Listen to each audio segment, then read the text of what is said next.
जय श्री कृष्ण मित्रों। मुश्किल समय में धैर्य रखना हमारे जीवन का महत्वपूर्ण हिस्सा है। जीवन में कई बार ऐसी परिस्थितियां आती हैं जब सब कुछ हमारे खिलाफ लगता है। ऐसे समय में धैर्य रखना और अपनी सकारात्मक सोच बनाए रखना बहुत जरूरी है। धैर्य हमें मानसिक स्थिरता और शांति प्रदान करता है। ये हमें कठिनाइयों का सामना करने की शक्ति देता है और हमें यह विश्वास दिलाता है कि हर मुश्किल समय के बाद अच्छा समय जरूर आता है। मित्रों, इस संसार में भगवान की इच्छा के बिना कुछ भी नहीं होता है। इसलिए सर्वप्रथम मैं आपको हृदय से शुभकामनाएं देना चाहता हूं कि आप बहुत ही भाग्यशाली हैं, क्योंकि आपने भगवान श्री कृष्ण की प्रेरणा से ही श्रीमद् भगवद गीता के बहुमूल्य विचारों के इस वीडियो को देखने का मन बनाया। मुझे पूरा विश्वास है कि इस वीडियो को पूरा अंत तक देखने और शांत मन से इसकी बातों को सुनने और समझने के बाद आपके विचारों और जीवन में बहुत ही सकारात्मक बदलाव आने वाले हैं। जो कोई भी श्रीमद् भगवद गीता की शरण में आकर भगवान श्री कृष्ण द्वारा बताई गई बातों को अपने जीवन में अपनाता है, वह अपने सभी दुखों और कष्टों से मुक्त होकर अपने जीवन में सफलता और आनंद को प्राप्त करता है। दोस्तों, आपको जिंदगी में जो कुछ भी चाहिए या आपकी जो भी समस्या है, आप श्रीमद् भगवद गीता के ये 60 अनमोल वचन ठीक से सुनकर समझ लीजिए। आपकी हर इच्छा पूरी होगी, हर मुश्किल आसान होगी और आपका हर दुख दूर होगा। इसलिए आज हम आपके लिए भगवान श्री कृष्ण द्वारा दिए गए 60 अनमोल वचन लेकर आए हैं, ताकि ये आपके वर्तमान और भविष्य के सभी दुखों और कष्टों का निवारण करने में आपकी मदद कर सके। गीता का यह ज्ञान अमृत से भरा है, जो इंसान के मरे हुए मन और जीवन में एक नई जान डाल देता है। मैं गारंटी के साथ यह बात कह सकता हूं कि जो कोई भी इन 60 वचनों को पूरे ध्यान से और वीडियो के अंत तक सुनेगा, उसे अपनी हर समस्या का समाधान मिल जाएगा। उसे वह सब कुछ मिल जाएगा जो वह पाना चाहता है।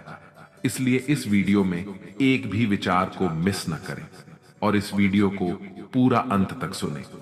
तो चलिए शुरू करते हैं। श्रीमद् भगवद गीता का पहला अनमोल वचन यह है कि जहां आपके लिए प्रेम और इज्जत नहीं है, वहां कभी मत जाओ। महाभारत का युद्ध शुरू होने से पहले श्री कृष्ण हस्तिनापुर गए थे, पांडवों की तरफ से शांति प्रस्ताव लेकर। तब शकुनी ने दुर्योधन से कहा, यह कृष्ण बड़ा मायावी है, अगर यह हमारे पक्ष में आ जाए तो समझ लो पांडव हार ही गए। तो इसकी सेवा करो, इसको अपने घर आने का निमंत्रण भेजो, इसे खुश करो। जब श्री कृष्ण हस्तिनापुर पहुंचे तो दुर्योधन ने उन्हें अपने घर आने का आग्रह किया और श्री कृष्ण से कहा, आप मेरे घर में रहिए, मेरा आतिथ्य स्वीकार कीजिए, मेरे घर में भोजन कीजिए। तो श्री कृष्ण ने दुर्योधन से कहा कि दुर्योधन, इंसान को किसी के घर तभी भोजन करना चाहिए, तभी जाना चाहिए, या तो उससे बहुत प्रेम हो, या तो हमारे जीवन में कोई बहुत बड़ी आपत्ति आ गई हो। ना तो मेरी जिंदगी में कोई आपत्ति आई है और ना ही तुम्हारा मुझसे कोई प्रेम है, तो तुम्हारे घर तो मैं कभी नहीं आऊंगा। तुम मुझे अपने घर बुला रहे हो सिर्फ और सिर्फ अपना मतलब पूरा करने के लिए, और मतलबी लोगों के घर कभी नहीं जाना चाहिए। इससे हमको यह शिक्षा मिलती है कि जिसके दिल में आपके लिए प्रेम नहीं है, सम्मान नहीं है, वहां आपको कभी नहीं रहना चाहिए। आपको सिर्फ उसी जगह रहना चाहिए जहां आपकी कदर हो, आपको इज्जत मिले और जहां आपको प्रेम मिले। श्रीमद् भगवत गीता का दूसरा अनमोल वचन यह है कि जिस रिश्ते में मर्यादाएं टूट जाती हैं, वहां सिर्फ सर्वनाश ही होता है। कोई आपसे बड़ा है या छोटा है, अगर वो रिश्तों में अपनी मर्यादाओं को तोड़ देगा तो वह रिश्ता कभी नहीं टिक सकता। रिश्ता सिर्फ तभी चलता है जब दो लोग एक दूसरे का सम्मान करते हैं, कदर करते हैं और कभी अपनी लिमिट क्रॉस नहीं करते हैं। जिस रिश्ते में कोई लिमिट नहीं है, एक दूसरे की इज्जत नहीं है, वह रिश्ता आज नहीं तो कल खत्म ही हो जाता है। श्रीमद् भगवद गीता का तीसरा अनमोल वचन यह है कि इंसान के दुख का सबसे बड़ा कारण है उसका मोह। मोह से अज्ञान आता है और जीवन में समस्याएं शुरू होने लगती हैं। महाभारत में धृतराष्ट्र को दुर्योधन से इतना मोह था कि वो अपने पुत्र को गलत काम करने से भी रोक नहीं सके। धृतराष्ट्र को पुत्र मोह की वजह से धर्म अधर्म का ज्ञान ही नहीं रहा और अंत में सब कुछ बर्बाद हो गया। महाभारत में श्री कृष्ण ने अर्जुन से कहा था, जब ज्ञान की धारा बहती है तो सबसे पहले मोह को नष्ट करती है। मोह को इसलिए नष्ट करती है क्योंकि मोह अज्ञान है।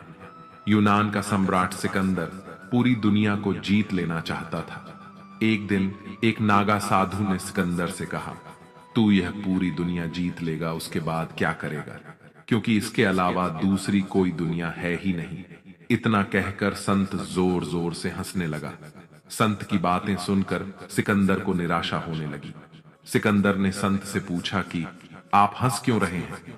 संत ने जवाब दिया कि तू पूरी दुनिया जीत लेगा तब भी तुझे निराशा ही मिलेगी, क्योंकि तू दुनिया को जीतने के मोह में बंधा है, जबकि मेरे पास कुछ भी नहीं है, लेकिन मैं हमेशा खुश रहूंगा क्योंकि मुझे किसी भी चीज का मोह नहीं है। सिकंदर ने अभी दुनिया जीती नहीं थी, लेकिन अब संत की बातें सुनने के बाद दुनिया जीतने के विचार से ही वह निराश हो गया था, क्योंकि दुनिया जीतने के बाद कोई और मोह नहीं बचेगा। मोह की वजह से जीवन में दुख ही आते हैं। मोह घर परिवार से हो सकता है, सफलता का मोह हो सकता है, सुख सुविधा और मान सम्मान का मोह हो सकता है।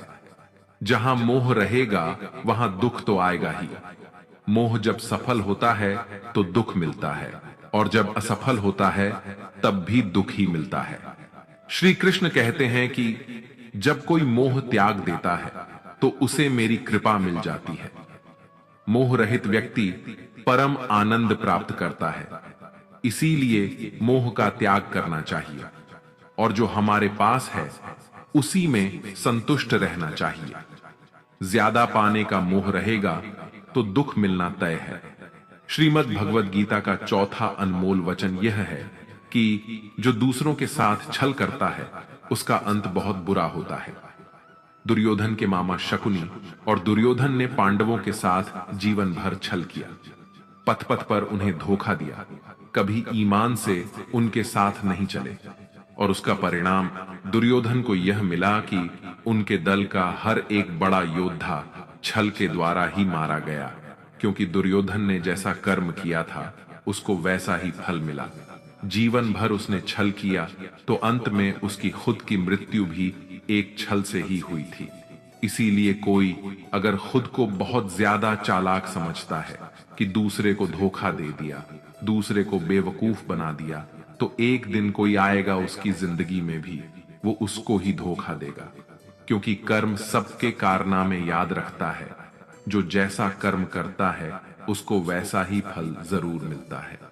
श्रीमद् भगवद गीता का 5वां अनमोल वचन यह है कि लोगों में अपना सहारा ढूंढना छोड़ दो। आपके मन की सबसे बड़ी कमजोरी यही होती है कि आप दूसरों में सहारा ढूंढते हैं, और यही चीज आपको कमजोर बनाती है। यही चीज आपका खुद पर विश्वास खत्म कर देती है। जो लोग सोचते हैं ना कि ये तो मेरा सहारा है, तो मुश्किल वक्त में मुझे काम आएगा, वही लोग मुश्किल वक्त में सबसे ज्यादा दुखी और अकेले पड़ जाते हैं। आप सिर्फ ईश्वर को अपना सहारा बनाओ। देखना, जब भी कोई मुश्किल आएगी ना, तो वो किसी ना किसी रूप में आकर आपकी मदद जरूर करेंगे। दुनिया को सहारा मत बनाओ। जो खुद अपने लिए सहारा ढूंढ रहे हैं वो आपका सहारा कैसे बनेंगे?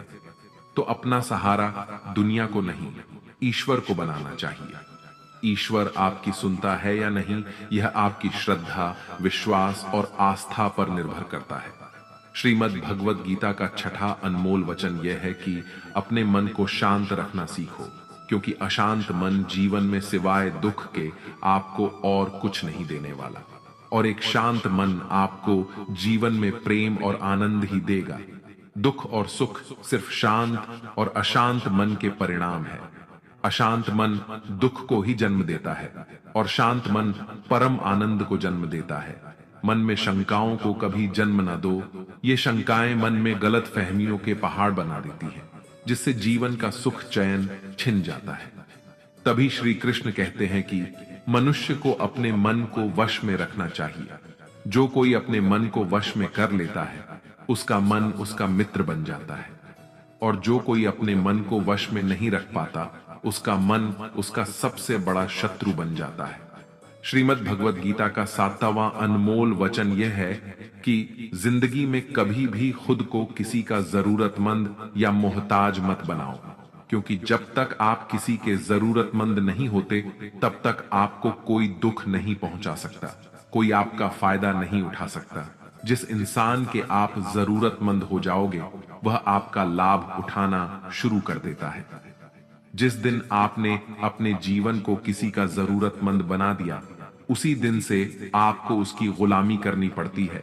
औरों की तो छोड़ो, जो लोग अपने नौकरों के काम वाली बाइयों के जरूरतमंद हो जाते हैं, तो वे उनका सब कुछ सहना शुरू कर देते हैं, क्योंकि उन्हें पता होता है कि आपका काम उनके बिना चल ही नहीं पाएगा, और आप खुद से उतना काम कर नहीं पाएंगे, और दूसरा कोई आपको मिल नहीं रहा, तो वे आपको परेशान करना शुरू कर देते हैं। लेकिन जब उन्हें यह समझ आता है कि आप अपना काम खुद कर सकते हैं, या आपको दूसरे 1000 ऑप्शन मिल सकते हैं, तो वे चुपचाप अपना काम करेंगे। अब अगर आप कोई ऐसी नौकरी करते हैं जहां आपके बॉस के गलत होते हुए भी आप उसका टॉर्चर सहते रहते हैं, तो उसको पता होता है कि आप उसके जरूरतमंद हैं और वह उसका पूरा फायदा लेता है। और तो और, जिस घर परिवार में आप रहते हैं, अगर वहां भी आप किसी के जरूरतमंद हैं, तो वह आपको पूरा चूस लेता है, क्योंकि वहां आप 24 घंटे रहते हैं, कहीं और जा ही नहीं सकते। आपके सर पर चढ़ के नाचेगा वह इंसान, और आपको पूरी तरह से अपने कंट्रोल में रखेगा। लोगों को बहुत मजा आता है अपने से कमजोर इंसान को अपने कंट्रोल में रखने में। आप चाहे हजारों के लिए अच्छा करो, चाहे हर वो काम करो जिससे उन्हें खुशी मिले, पर ऐसे लोग आपकी गर्दन को दबा के रखते हैं। आप में अगर कुछ प्रतिभा है, तो आपके पंख ही काट दिए जाएंगे। हर वो कोशिश की जाएगी आपके साथ जिससे आप जिंदगी में कभी आगे ही ना बढ़ पाओ। किसी का मोहताज होना मर जाने से भी बदतर होता है। आपने कभी गौर किया कि आपकी जिंदगी वही लोग खराब करते हैं जिनके आप जरूरतमंद हो जाते हैं? आपका सारा दुख वहीं से आता है जिसके आप जरूरतमंद होते हैं। जरूरतमंदी सिर्फ शरीर या काम की नहीं होती, सबसे बड़ी जरूरतमंदी तो मन की होती है कि जिंदगी में कोई हमें चाहिए, हमें संभालने के लिए, नहीं तो हम खुश नहीं रह पाएंगे। अकेलापन लोगों से झेला नहीं जाता है। फिर कई बार आप ऐसे लोगों से जुड़ जाते हैं जो आपकी इस मन की जरूरतमंदी का पूरा फायदा उठाते हैं। आप उनसे रिश्ता इसीलिए जोड़ते हैं ताकि आपकी जिंदगी में थोड़ी खुशी आए, और वे लोग आपको खून के आंसू रुलाते हैं, आपकी पूरी जिंदगी नर्क बना देते हैं। याद रखना एक बात, माँ बाप के अलावा ऐसा दुनिया में आज तक कोई पैदा नहीं हुआ है कि आप जिसके जरूरतमंद बने और वह आपका फायदा ना उठाए। इसीलिए जिंदगी में कभी भी खुद को किसी का जरूरतमंद या मोहताज मत बनाना। श्रीमद् भगवत गीता का 8वां अनमोल वचन यह है कि अपनी खुशी और अपना दुख हर किसी के आगे जाहिर नहीं करना चाहिए, क्योंकि लोग आपकी खुशी पर नजर लगा देते हैं और आपके दुख में आपकी हंसी उड़ाने लगते हैं। आपकी खुशी से कोई खुश नहीं होता, लोगों को जलन होती है। इसीलिए कहा जाता है कि हर वक्त आंसू आंख में लाया ना करो, हर जख्म सबको दिखाया ना करो। यहां लोग हाथ में नमक लिए फिरते हैं, इसीलिए अपना हर दर्द सबको दिखाया ना करो। लोग तो बैठे ही हैं दुखी इंसान को और दुखी करने के लिए, और जो खुश है उसको तकलीफ पहुंचाने के लिए। अपने मन की हालत अपने तक ही रखो, सिर्फ उसे बताओ जो उसे समझने की समझ रखता हो। दोस्तों, इससे पहले कि हम 9वें वचन पर जाएं, आपसे विनती है कि अगर आपको इस वीडियो से कुछ भी सीखने को मिल रहा है, तो इस वीडियो को लाइक कर दीजिए, और अगर आप इस चैनल पर पहली बार आए हैं तो चैनल को सब्सक्राइब कर लीजिए। तो चलिए आगे बढ़ते हैं। श्रीमद् भगवत गीता का 9वां अनमोल वचन यह है कि जीवन में जो कुछ भी होता है वह अंततः अच्छे के लिए होता है, चाहे वह वर्तमान हो, भविष्य हो या अतीत हो। हालांकि यह शिक्षा सुनने में सरल लगती है, लेकिन इसे समझना और स्वीकार करना बहुत कठिन होता है, खासकर जब जीवन में किसी प्रकार का दुख, कष्ट या अन्याय हमारे सामने आ खड़ा होता है। उस समय हमें पूरी दुनिया ही गलत और मतलबी लगने लगती है, और यह विश्वास करना कठिन हो जाता है कि जो हो रहा है वह हमारे भले के लिए हो रहा है। जब जीवन में किसी अपने से हमें चोट पहुंचती है या हमारे साथ कुछ अनुचित होता है, तो हमें लगता है कि हमारी दुनिया टूट गई है। परंतु सच यह है कि यही कष्ट हमें और भी अधिक मजबूत और लायक बनाते हैं। ये कठिनाइयां हमें जीवन के सत्य से रूबरू कराती हैं और हमें यह दिखाती हैं कि कौन हमारा सच्चा मित्र है और कौन नहीं। यह स्थिति उस बच्चे की तरह होती है जिसे उसकी मां कड़वी दवाई पिलाती है। बच्चे को वह दवाई बिल्कुल पसंद नहीं आती, लेकिन वह दवा ही उसकी बीमारी को खत्म करती है। ठीक वैसे ही जीवन के कठिन अनुभव हमें विकसित करते हैं, भले ही उस वक्त वह अनुभव कड़वा क्यों न लगे। वास्तव में हम उसी को सच मानकर जीते हैं जितना हमारी समझ है और जितना हमें दिखाया या बताया गया है। लेकिन सच्चाई तब तक पूरी तरह समझ में नहीं आती जब तक हम खुद उस दुख से नहीं गुजरते। ये शिक्षा हमें यह समझने में मदद करती है कि जीवन की हर घटना, चाहे वह सुखद हो या दुखद, किसी न किसी उद्देश्य के साथ आती है, और उस उद्देश्य को समझने के लिए हमें धैर्य और विश्वास बनाए रखना चाहिए। श्रीमद् भगवद गीता का 10वां अनमोल वचन यह है कि जो आपके साथ अधर्म करे, पाप करे, गलत करे, उसे दंड जरूर देना चाहिए। किसी के अत्याचार को सहन नहीं करना चाहिए। अगर आप उसे सहते हैं तो वह आपके साथ और गलत करता रहेगा। अगर आप उसे सहते हैं तो उसके पाप में आप भी भागीदार हो जाएंगे। महाभारत का युद्ध शुरू होने से पहले अर्जुन श्री कृष्ण से कहने लगे कि जिनसे मैं युद्ध करने जा रहा हूं, ये सब मेरे भाई हैं, मेरे गुरुजन हैं। मैं इनके सामने कैसे हथियार उठाऊं, इनको कैसे मारूं? तब भगवान श्री कृष्ण ने अर्जुन से कहा कि जिन्हें तुम अपना मान रहे हो वे सभी अधर्मी हैं, वे पाप के पक्ष में खड़े हैं, और अगर तुम इनका वध नहीं करोगे, इनसे युद्ध नहीं करोगे, तो समाज में और भी पाप बढ़ जाएंगे। क्योंकि जब कोई ऐसे पापियों को नहीं रोकता है तो ये और भी ज्यादा पाप करते हैं। ऐसे ही जब आपके साथ कोई गलत करता है, आपको चोट पहुंचाता है, दुख पहुंचाता है, और वही आप चुपचाप रहते हैं, तो उससे सामने वाले का मनोबल और बढ़ जाता है। वह आपको कमजोर समझने लगता है और आपके साथ गलत करने को वह अपना हक समझने लगता है। लेकिन जब आप उसके गलत व्यवहार को, उसके अधर्म को रोक लेते हैं, उसका विरोध करते हैं, तब वह अपनी सीमा में रहना सीख जाता है। और ये कलयुग है। अगर इस जमाने में आपको खुश रहना है तो आपको अपनी रक्षा खुद ही करनी होगी। कोई आपके साथ गलत करे तो उसको कभी नहीं सहना चाहिए, बल्कि उसका सामना करना चाहिए। श्रीमद् भगवद गीता का 11वां अनमोल वचन यह है कि मनुष्य के जीवन में 3 मुख्य अवस्थाएं होती हैं: बचपन, जवानी और बुढ़ापा। इसके बाद शरीर समाप्त हो जाता है, लेकिन आत्मा अमर रहती है और पुनः जन्म लेती है। जब तक मनुष्य अपने मन की इच्छाओं और वासनाओं से मुक्त नहीं हो जाता, तब तक आत्मा को मोक्ष नहीं मिलता और उसका पुनर्जन्म होता रहता है। जीवन में इच्छाएं और वासना जितनी अधिक होंगी, खुशियां उतनी ही कम होती जाएंगी। यदि आप जीवन में खुश नहीं हैं, तो इसका कारण आपकी मन में भरी इच्छाएं और वासनाएं हैं। इंसान तभी सच्ची खुशी पा सकता है जब वह अपनी इच्छाओं को नियंत्रित करना सीख लेता है। इसे एक सरल गणितीय उदाहरण से समझा जा सकता है। मान लीजिए कि आपके जीवन में 100 खुशियां हैं और 10 इच्छाएं हैं, तो आपकी खुशी 90% रह जाती है। अगर आपकी 50 इच्छाएं हैं तो आपकी खुशियां आधी हो जाती हैं, और अगर आपकी 100 इच्छाएं हैं तो आपकी खुशी 0 हो जाती है। जब इच्छाओं की संख्या 100 से भी अधिक हो जाती है तो आपकी खुशी नकारात्मक हो जाती है, यानी आपकी खुशियां दुख में बदलने लगती हैं। इस शिक्षा का सार यही है कि जितनी आप अपनी इच्छाओं को कम करेंगे, उतनी ही आपकी खुशियां बढ़ेंगी। और अगर आप अपनी इच्छाओं को बढ़ाते रहेंगे तो दुख अपने आप आपके जीवन में प्रवेश कर जाएगा। इसलिए खुश रहना है तो इच्छाओं को कम करना सीखिए और अपने मन को नियंत्रित करके सच्ची संतोष प्राप्त कीजिए। श्रीमद् भगवद गीता का 12वां अनमोल वचन यह है कि जिंदगी में धोखा अपने ही देते हैं, क्योंकि उनको आपकी कमजोरियों का पता होता है। बाहर वाला आपको धोखा नहीं दे सकता, क्योंकि उसको आपके बारे में पता ही नहीं है कि आपको चोट कहां पहुंचानी है। लेकिन जो आपका अपना है, आपका खास है, उसे बहुत गहराइयों से पता होता है कि आपकी कमजोरी क्या है। ऐसा क्या करें जिससे इसको दर्द पहुंचाया जा सके, जिससे इसको हम नीचा दिखा सकते हैं, इसको चोट पहुंचा सकते हैं।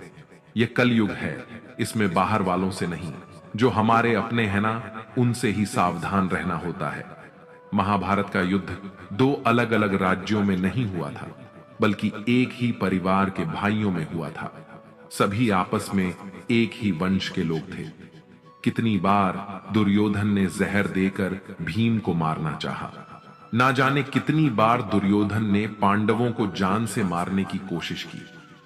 वह उनका कोई पराया नहीं था, बल्कि उनका भाई ही था। सारी लड़ाइयां घर के अंदर ही होती हैं, बाहर कौन लड़ेगा हमसे। घर में ही सारे झगड़े होते हैं। तो आपको चोट सिर्फ वही लोग पहुंचा सकते हैं जो आपके अपने हैं। आपको धोखा सिर्फ वही लोग दे सकते हैं जो आपके अपने हैं। श्रीमद् भगवद गीता का 13वां अनमोल वचन यह है कि सत्य और ईश्वर की शक्ति के साथ खड़े व्यक्ति को संसार की कोई भी ताकत परास्त नहीं कर सकती, चाहे पूरी दुनिया ही उसके खिलाफ क्यों ना हो। लेकिन अंत में विजय उसी की होती है। गीता में कुल 700 श्लोक और 18 अध्याय हैं, और इसका अंतिम श्लोक यह कहता है, जहां योगेश्वर कृष्ण और धनुर्धर अर्जुन हैं, वहीं विजय, समृद्धि, नीति और दृढ़ संकल्प है। धृतराष्ट्र बार बार संजय से पूछते थे कि युद्ध में कौन जीत रहा है और कौन हार रहा है, क्योंकि उनका विश्वास था कि उनके पक्ष में भीष्म पितामह, गुरु द्रोणाचार्य और कर्ण जैसे महाबली खड़े हैं। उन्हें लगता था कि ऐसी शक्ति के साथ उनकी हार संभव नहीं है। लेकिन संजय ने उन्हें बताया कि जहां ईश्वर यानी श्री कृष्ण खड़े होते हैं, वहां शक्ति का अर्थ नहीं होता। सत्य और धर्म की जीत निश्चित होती है, चाहे किसी के पास कितनी भी शक्ति क्यों ना हो। यदि ईश्वर और सत्य किसी के साथ खड़े हैं तो उसे पराजित करना असंभव है।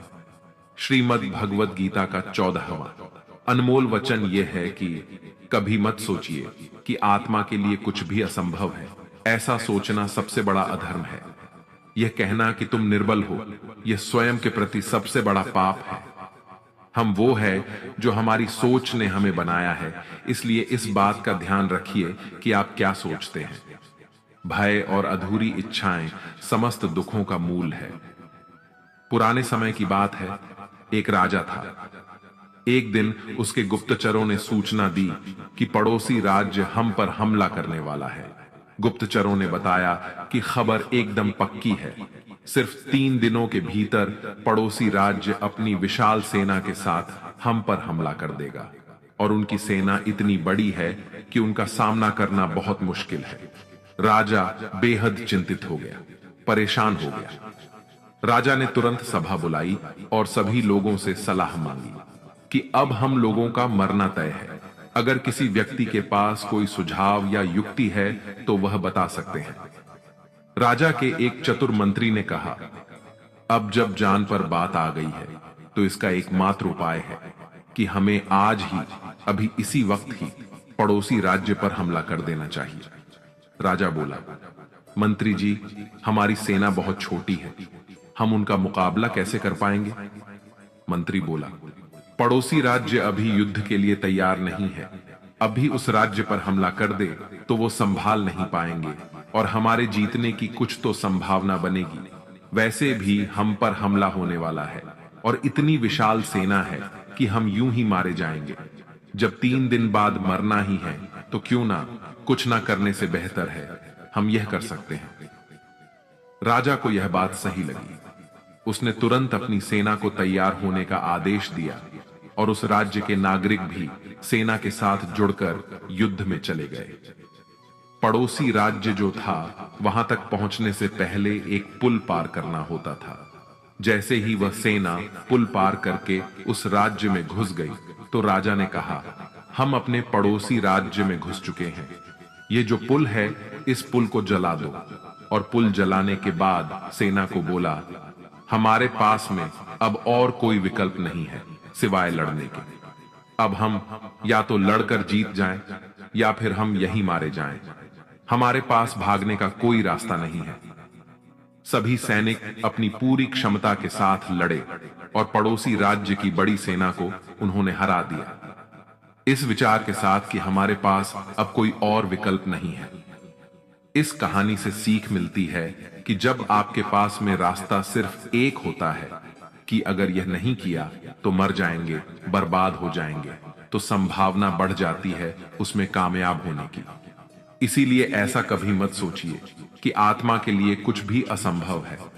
अगर हम जी जान लगाकर दृढ़ निश्चय के साथ किसी कार्य को करते हैं तो हमें सफलता अवश्य मिलती है। श्रीमद् भगवत गीता का 15वां अनमोल वचन यह है कि भगवान श्री कृष्ण अर्जुन से कहते हैं कि हर मनुष्य 3 गुणों रजोगुण, तमोगुण और सत्वगुण से बना है। इसीलिए ऐसा कोई व्यक्ति नहीं है जिसमें केवल अच्छाई या केवल बुराई हो। हर व्यक्ति में अच्छाइयां और बुराइयां दोनों होती हैं। यदि आप चाहें तो आप सबसे अच्छे इंसान में भी बुराई ढूंढ सकते हैं और यदि चाहें तो सबसे बुरे इंसान में भी अच्छाई देख सकते हैं। इसलिए यदि आपको लगता है कि आपके भीतर कुछ कमियां हैं और इसी कारण आप जीवन में आगे नहीं बढ़ पा रहे हैं तो यह आपकी सबसे बड़ी गलतफहमी है। साथ ही लोगों की बातों पर ध्यान देने की जरूरत नहीं है, क्योंकि आजकल अधिकतर लोग ऐसे दृष्टिकोण से दूसरों को देखते हैं जहां उन्हें दूसरों की केवल बुराइयां नजर आती हैं और अपनी केवल अच्छाइयां। अगर कोई आपकी आलोचना करता है तो उसकी चिंता मत करें। जो चीजें आपके नियंत्रण में हैं, जिन्हें आप सुधार सकते हैं, उन पर काम करें और खुद को बेहतर इंसान बनाएं। लेकिन जो चीजें प्राकृतिक रूप से आपके वश में नहीं हैं, उनके बारे में चिंता करके दुखी होने का कोई लाभ नहीं है। यह शिक्षा हमें आत्मसंवर्धन की प्रेरणा देती है। अपने गुणों को निखारें, लेकिन उन चीजों के बारे में परेशान न हो जिन्हें आप बदल नहीं सकते। अपनी कमजोरियों को स्वीकार करके ही आप एक मजबूत और सशक्त व्यक्ति बन सकते हैं। श्रीमद् भगवत गीता का 16वां अनमोल वचन यह है कि वो इंसान जिंदगी में सफल माना जाएगा जो अंदर से हमेशा खुश रहता है। बाहर से तो सभी खुश दिखाई देते हैं, लेकिन अंदर से इंसान अशांति से भरा रहता है। बहुत पैसा कमा लिया, कामयाबी हासिल कर ली, लेकिन वह कामयाबी असली नहीं। असली कामयाबी तब मानी जाएगी जब आपका मन खुश रहता है। खुशी प्राप्त करने के लिए हम पूरा जीवन भौतिक संसाधनों को जुटाने में लगे रहते हैं। धन, गाड़ी, बंगला इत्यादि प्राप्त करने की दौड़ में लगे रहते हैं कि इन्हें प्राप्त करने से हमें खुशी मिलेगी। लेकिन वास्तविकता में ऐसे भौतिक संसाधनों को प्राप्त करके मिलने वाली खुशी थोड़े ही समय के लिए होती है। जैसे ही हमें वो संसाधन मिलता है, हमारा मन दूसरे संसाधन को प्राप्त करने के लिए परेशान होने लगता है। इसीलिए भगवद गीता में भगवान श्री कृष्ण कहते हैं कि मनुष्य वास्तव में खुशी तभी प्राप्त कर सकता है जब वह अपनी इच्छाओं को वश में करके और उनका त्याग करके आध्यात्मिक पथ पर आगे बढ़ता हुआ भगवत प्राप्ति के लिए प्रयास करता है, ईश्वर की भक्ति करता है। ऐसा मनुष्य जो सभी कामनाओं से रहित होकर सुख और दुख को समान भाव से देखता है, वह भीतर से आनंद और संतोष को प्राप्त करता है। श्रीमद् भगवत गीता का 17वां अनमोल वचन यह है कि मनुष्य को हमेशा अपने कर्म पर ध्यान लगाना चाहिए, न कि इस बात पर कि लोग क्या कहेंगे या लोग क्या सोचेंगे। क्योंकि जब हम इस बात की परवाह करते हैं कि लोग क्या सोचेंगे, तब हम अपना कार्य ठीक से नहीं कर पाते। एक बार एक फल वाला बाजार में बैठकर फल बेच रहा था। उसने अपने पीछे एक बोर्ड लगाया हुआ था जिस पर उसने चौक से लिख रखा था कि यहां ताजे फल बेचे जाते हैं। एक ग्राहक ने उससे कहा, हमें मालूम है तुम यहां बैठे हो, वहां नहीं, इस लाइन में से, इस पंक्ति में से यहां मिटा दो। फल वाले ने शब्द मिटा दिया और अब बचा ताजे फल बेचे जाते हैं। एक दूसरा ग्राहक बोला, हम जानते हैं तुम ताजे फल बेचते हो, कोई सड़े हुए तो नहीं बेचते, इसलिए इस वाक्य से ताजे मिटा दो। फल वाले ने ताजे भी मिटा दिया और बोर्ड पर बचा कि फल बेचे जाते हैं। अब तीसरा ग्राहक आया और कहने लगा कि हमें दिख रहा है कि तुम फल ही बेच रहे हो, इसे लिखने की क्या जरूरत है, इसमें से फल को हटाओ। फल वाले ने वैसा ही किया और अब बचा था कि बेचे जाते हैं। तब एक और ग्राहक आया और उसने बोर्ड को पढ़कर फल वाले से कहा, पीछे क्या लिख रखा है, बेचे जाते हैं, हमें पता है तुम बेचने के लिए ही बैठे हो, कोई मुफ्त में थोड़ी ना बांट रहे हो, चलो मिटाओ इसे। बेचारे फल वाले ने जो बचे कुचे शब्द थे वह भी मिटा दिया और अब वह बोर्ड खाली हो गया। तब एक और व्यक्ति आया और फल वाले को बोला, पागल हो गए हो क्या, इस बोर्ड पर तुमने कुछ लिखा क्यों नहीं है? इसीलिए दोस्तों, दुनिया में हर एक इंसान की अपनी एक राय होती है और इंसान दूसरों को सलाह देने में माहिर होता है। हम यह नहीं कह रहे हैं कि आप किसी की सलाह ना सुने, बस यह कह रहे हैं कि उनकी राय सुनते सुनते अपनी राय ना भूल जाए। इसलिए हारे हुए की सलाह सुनिए और जीते हुए का तजुर्बा, लेकिन दिमाग खुद का लगाइए। डरिए मत कि हम गलती कर बैठे तो क्या होगा, क्योंकि गलतियों से ही सीखोगे। गलतियों से खुद का तजुर्बा तो आएगा, आज हारोगे तो कल जीतोगे भी। अरे लोग हमारे बारे में क्या सोचते हैं, यह भी अगर हम ही सोचेंगे तो फिर वो लोग क्या सोचेंगे। इसीलिए कहते हैं, सबसे बड़ा रोग क्या कहेंगे लोग। श्रीमद् भगवत गीता का 18वां अनमोल वचन यह है कि जीवन में हमें मित्रता हमेशा सोच समझ कर करनी चाहिए और जिसे भी अपना मित्र बनाए उसका साथ हमेशा निभाना चाहिए। महाभारत में ऐसे कई मित्र थे जिन्होंने अपनी ही सेना के साथ विश्वासघात किया। ऐसे भी कई लोग थे जो ऐन वक्त पर पाला बदलकर कौरवों या पांडवों के साथ चले गए। शल्य और युयुत्सु इसके उदाहरण हैं। इसीलिए कहते हैं कि कई बार दोस्त के भेष में दुश्मन हमारे साथ आ जाते हैं और हमसे कई तरह के राज्य लेते रहते हैं। कुछ ऐसे भी दोस्त होते हैं जो दोनों तरफ होते हैं, जैसे कौरवों का साथ दे रहे भीष्म, द्रोण और विदुर ने अंततः युद्ध में पांडवों का ही साथ दिया। ईमानदार और बिना शर्त समर्थन देने वाले दोस्त भी आपका जीवन बदल सकते हैं। पांडवों के पास भगवान श्री कृष्ण थे तो कौरवों के पास महान योद्धा कर्ण थे। इन दोनों ने ही दोनों पक्षों को बिना शर्त अपना पूरा साथ और सहयोग दिया था। यदि कर्ण को छल से नहीं मारा जाता तो कौरवों की जीत तय थी। पांडवों ने हमेशा श्री कृष्ण की बातों को ध्यान से सुना और उस पर अमल भी किया, लेकिन दुर्योधन ने कर्ण को सिर्फ एक योद्धा समझकर उसका पांडवों की सेना के खिलाफ इस्तेमाल किया।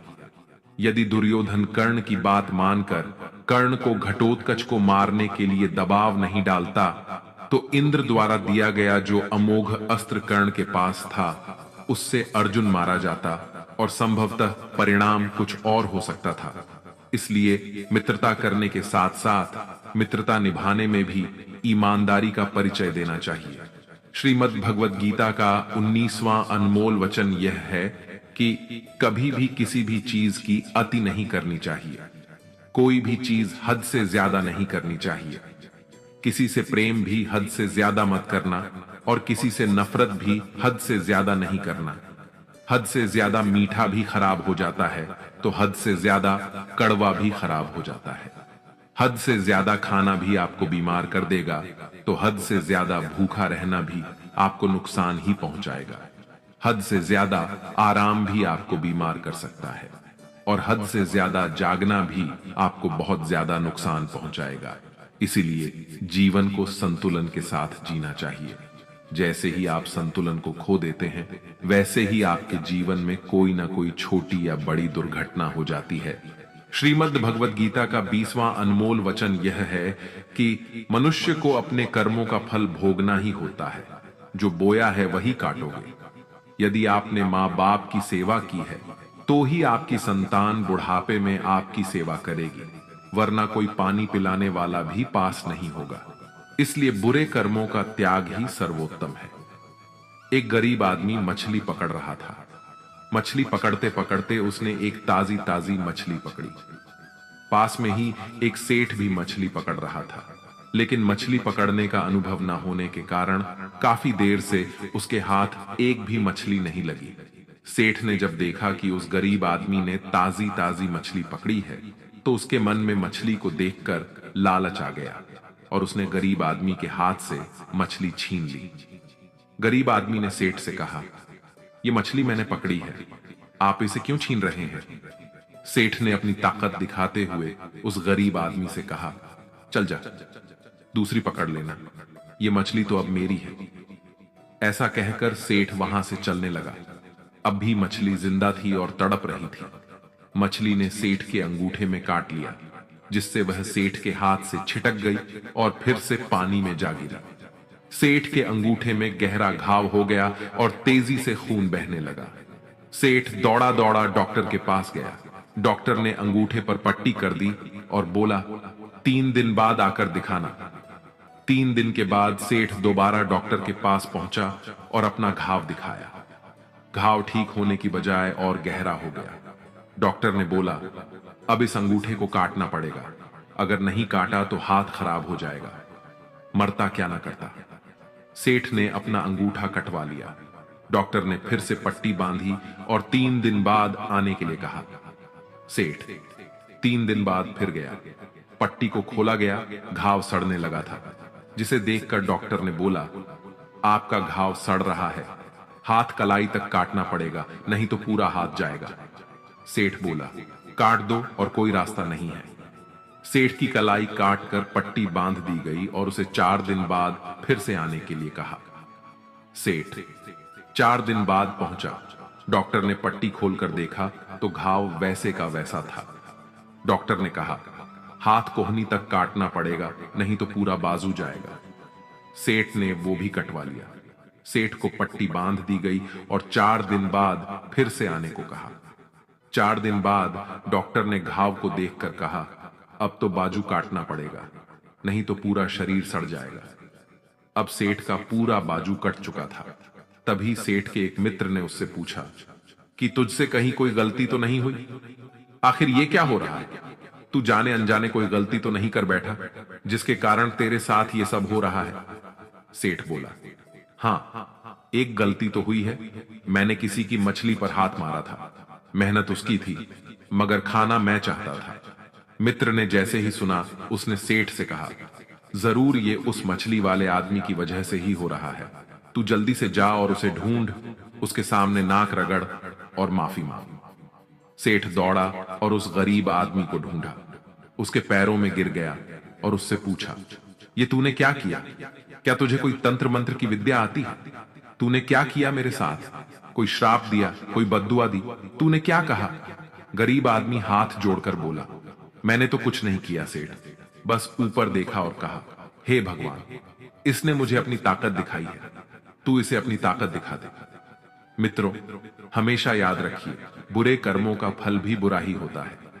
कर्मों का फल हमें वैसे ही ढूंढ लेता है जैसे कोई बछड़ा खो जाने पर सैकड़ों गायों में अपनी मां को ढूंढ लेता है।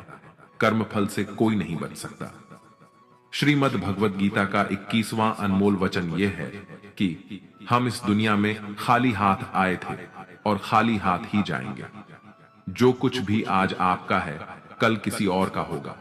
इसलिए जो भी कर्म करे उसे भगवान को अर्पित करे। जीवन में सबसे बड़ा उपहार स्वास्थ्य है, सबसे बड़ा धन संतोष है और सबसे सच्चा संबंध वफादारी से बनता है।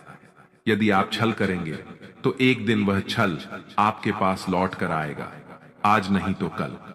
जीवन सच्चाई से जिए, हर पल सुकून मिलेगा। उपवास केवल अन्न का नहीं होना चाहिए, बल्कि लोभ, लालच, घृणा, चुगली, क्रोध और गंदे विचारों से भी उपवास रखना चाहिए। यदि मन का संकल्प और शरीर का पराक्रम पूरी तरह किसी काम में लगाया जाए तो सफलता निश्चित होती है। भाग्य का इंतजार करने के बजाय कर्मों का तूफान पैदा करें। दरवाजे अपने आप खुल जाएंगे। क्रोध की अवस्था में भ्रम उत्पन्न होता है और भ्रम बुद्धि का नाश करता है। जब बुद्धि नष्ट हो जाती है तो व्यक्ति का पतन निश्चित है। जैसे पानी अपनी मर्यादा छोड़कर विनाशकारी बन जाता है, वैसे ही जब वाणी मर्यादा तोड़ती है तो सर्वनाश होता है।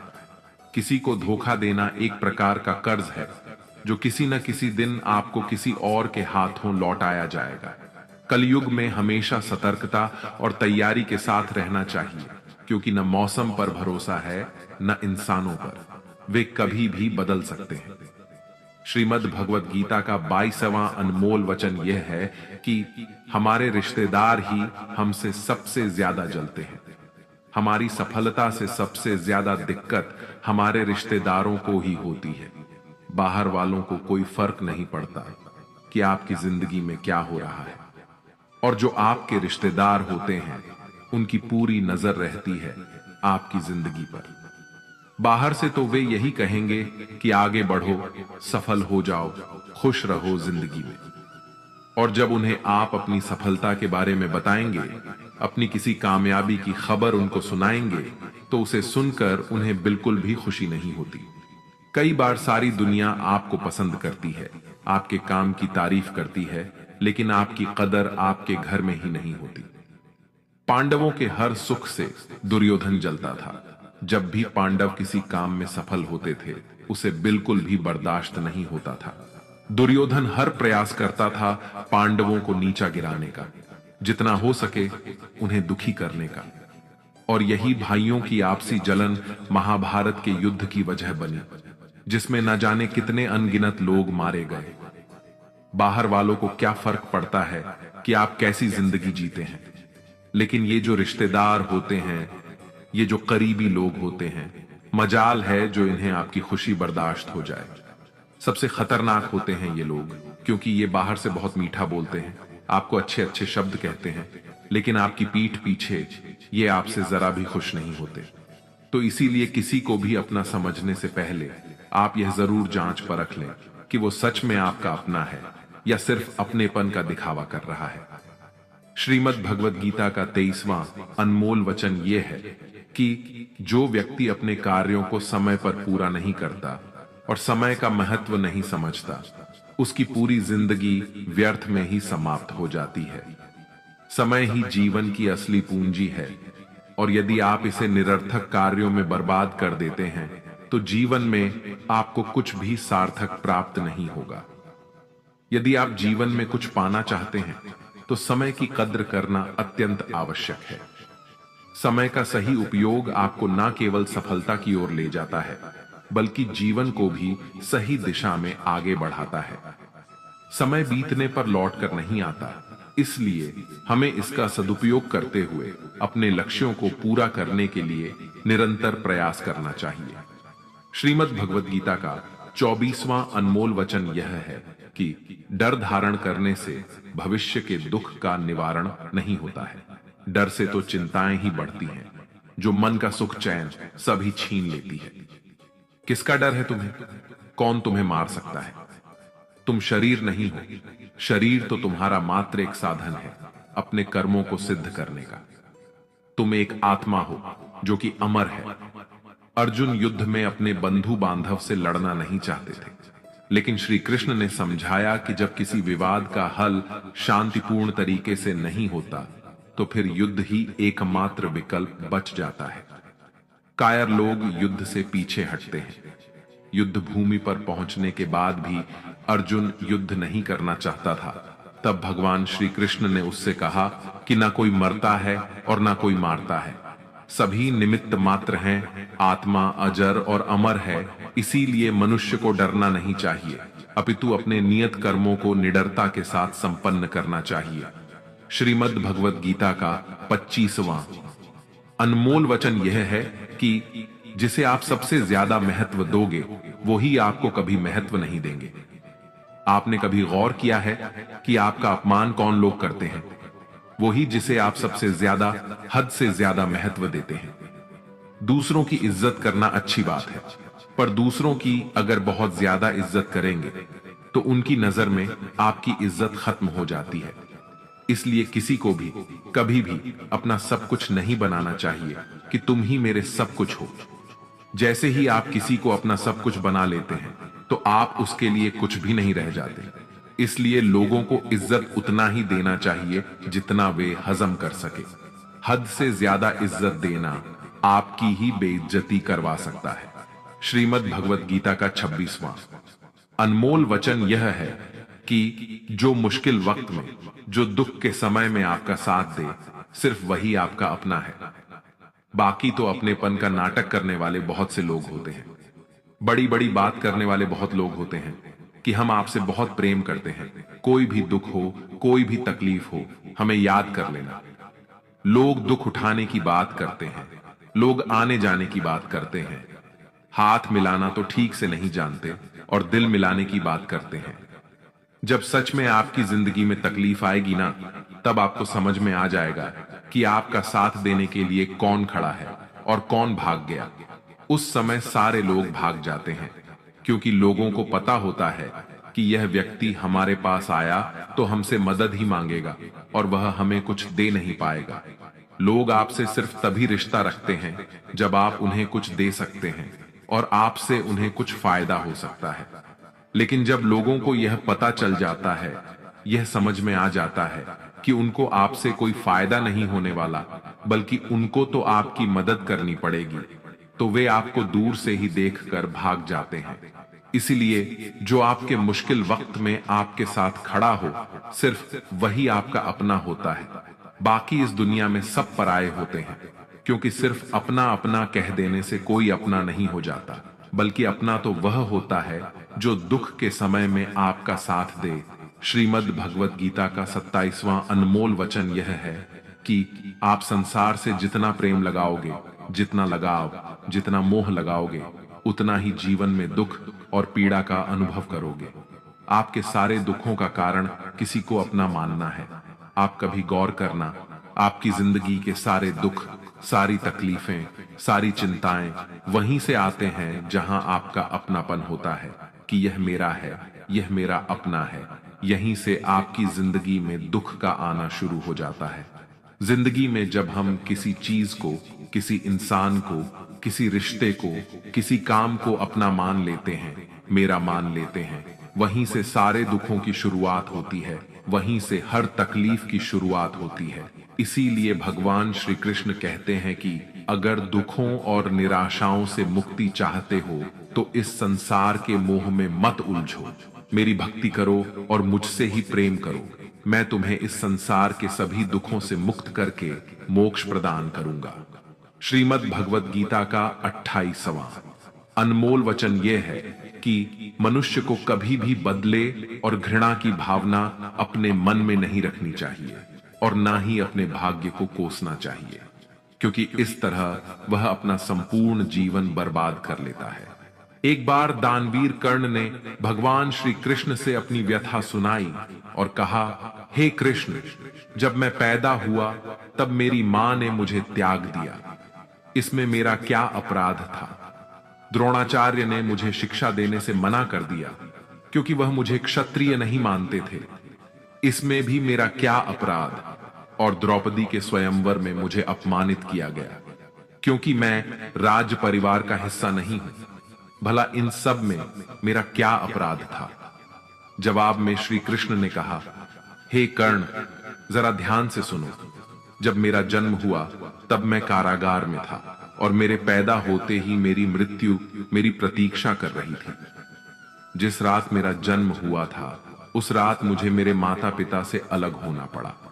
मेरा बचपन गरीबी और अभावों में बीता और मुझे हर वह काम करना पड़ा जो एक गरीब परिवार में करना होता है।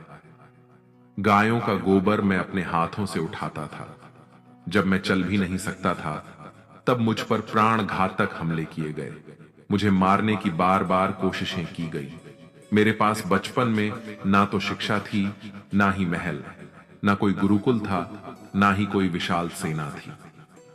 लेकिन तब भी मेरे मामा मुझे उनका सबसे बड़ा शत्रु मानते थे। मेरा भी जीवन कई चुनौतियों से गुजरा है। यह बात इतनी महत्वपूर्ण नहीं है कि जीवन में कितनी बार अपमानित होना पड़ रहा है। पर यह महत्वपूर्ण है कि आप उस अपमान का जवाब कैसे दे रहे हैं। आपके पास ज्ञान है जिसका आप उपयोग कर रहे हैं या नहीं, और इन सब चुनौतियों को पार करके कैसे आप आगे जाते हैं, यह बात सबसे अधिक महत्वपूर्ण है। महाभारत में जिस तरह से कर्ण की जिंदगी में उतार चढ़ाव आए, उससे यही सीख मिलती है कि इस क्रूर दुनिया में अपना अस्तित्व बनाए रखना कितना मुश्किल होता है। इसीलिए समय के हिसाब से बदलना जरूरी होता है, लेकिन वह बदलाव ही उचित है जिसमें सभी का हित हो। कर्ण ने खुद को बदलकर अपने जीवन का लक्ष्य तो हासिल कर लिया, लेकिन वे फिर भी महान नहीं बन सके, क्योंकि उन्होंने अपनी शिक्षा का उपयोग समाज से बदला लेने की भावना से किया। बदले की भावना से किया गया कोई भी कार्य आपके समाज का हित नहीं कर सकता। समाज ने एक महान योद्धा कर्ण को तिरस्कृत किया था, जो समाज को बहुत कुछ दे सकता था, लेकिन समाज ने उसकी कदर नहीं की, क्योंकि उसमें समाज को मिटाने की भावना थी। कर्ण के लिए शिक्षा का उद्देश्य समाज की सेवा करना नहीं था, अपितु वो अपने सामर्थ्य को आधार बनाकर समाज से अपने अपमान का बदला लेना चाहता था। समाज और कर्ण दोनों को ही अपने अपने द्वारा किए गए अपराध के लिए दंड मिला है, और आज भी मिल रहा है। कर्ण यदि यह समझता कि समाज व्यक्तियों का एक भाग मात्र है जिसे हम लोगों ने ही बनाया है, तो संभवतः वह समाज को बदलने का प्रयास करता, न कि समाज के प्रति घृणा करता। श्रीमद् भगवत गीता का 29वां अनमोल वचन यह है कि किसी पर भी आंख बंद करके भरोसा नहीं करना चाहिए। महाभारत की कथा में दुर्योधन ने कई बार षड्यंत्र रचकर पांडवों को मारने की कोशिश की, यहां तक कि उन्हें जलाकर मारने का प्रयास भी किया। पांडव, जो धर्म के मार्ग पर चलने वाले लोग थे, बार बार उसकी चालों में फंसते रहे, क्योंकि वे दुर्योधन को अपना भाई और सगा समझते थे। वे उस पर भरोसा करते थे, जबकि दुर्योधन उनकी मृत्यु की साजिश कर रहा था। हालांकि भगवान ने हमेशा उनकी रक्षा की, पर यह शिक्षा हमें बताती है कि भरोसा करते समय आंखें खुली रखना अत्यंत आवश्यक है। केवल रिश्तों या दिखावे के आधार पर किसी पर भी पूरी तरह भरोसा करना कभी कभी खतरनाक साबित हो सकता है। इसलिए चाहे वह संबंध कितना ही नजदीकी क्यों ना हो, हमें सच्चाई को समझने और सतर्क रहने की जरूरत है। यह शिक्षा हमें सतर्कता और विवेक की महत्ता का बोध कराती है। भरोसा करना आवश्यक है, लेकिन उसके साथ सजगता बनाए रखना भी उतना ही जरूरी है, ताकि कोई भी छल कपट से हमें धोखा न दे सके। श्रीमद् भगवत गीता का 30वां अनमोल वचन यह है कि आप जैसा अन्न खाओगे वैसा ही आपका मन और आपकी बुद्धि होगी। आप वैसा ही कर्म करोगे और वैसा ही आचरण करोगे। सात्विक अन्न खाओगे तो आपका मन भी सात्विक होगा, सात्विक व्यवहार भी करोगे, सोच भी आपकी अच्छी होगी। श्री कृष्ण ने भागवत गीता में सात्विक, राजसिक और तामसिक इन तीनों आहार का विस्तार से वर्णन किया है कि क्या खाना चाहिए और क्या नहीं खाना चाहिए। और इसका निचोड़ यही है कि जो मनुष्य सात्विकता से भोजन करता है, उसे जीवन में सुख और शांति अवश्य मिलते हैं। राजसिक भोजन करने से व्यवहार में क्रोध और अहंकार उत्पन्न होते हैं, जबकि तामसिक भोजन करने से व्यक्ति में काम वासना और नकारात्मकता की अधिकता आती है, जिसके फलस्वरूप जीवन में दुख, चिंता और निराशा मिलती है। अतः हमें हमारे भोजन का चयन सोच समझकर करना चाहिए। श्रीमद् भगवत गीता का 31वां अनमोल वचन यह है कि आप वह मत करो जो सभी करते हैं, बल्कि वह करो जो आपके लिए सही है। श्री कृष्ण ने अर्जुन से कहा, हे अर्जुन, जो तेरे कर्तव्य है, जो तेरे लिए सही है, जो तुझे करना चाहिए, वह कर। तू कभी भी वह काम मत कर जो दुनिया कर रही है। क्योंकि अर्जुन श्री कृष्ण से कहने लगा कि ऐसे भयंकर युद्ध में पड़ने से अच्छा है कि मैं सन्यासी बन जाऊं। तो श्री कृष्ण ने अर्जुन से कहा कि सन्यासी बनना तेरा कर्म नहीं है, तेरा धर्म नहीं है।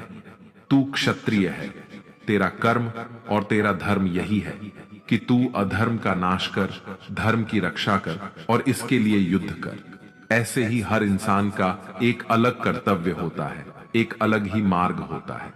तो कभी भी उस मार्ग पर मत जाना जहां सारी भीड़ जा रही हो। कभी भी वह काम मत करो जो दुनिया करती है कि आजकल का यह ट्रेंड हो गया है, यह फैशन हो गया है, सब करते हैं इसीलिए हम भी कर रहे हैं। सारी भीड़ यही काम कर रही है इसीलिए हम भी कर रहे हैं। अगर आप वह करोगे जो भीड़ कर रही है तो आप भी उसी भीड़ में कहीं खो जाओगे। लेकिन वही अगर आप वह करोगे जो आपके लिए सही है, जो आपकी प्रतिभा है, तो दुनिया की सारी भीड़ में भी आप सबसे अलग नजर आओगे। श्रीमद् भगवत गीता का 32वां अनमोल वचन यह है कि आलसी इंसान कभी कुछ हासिल नहीं कर सकता।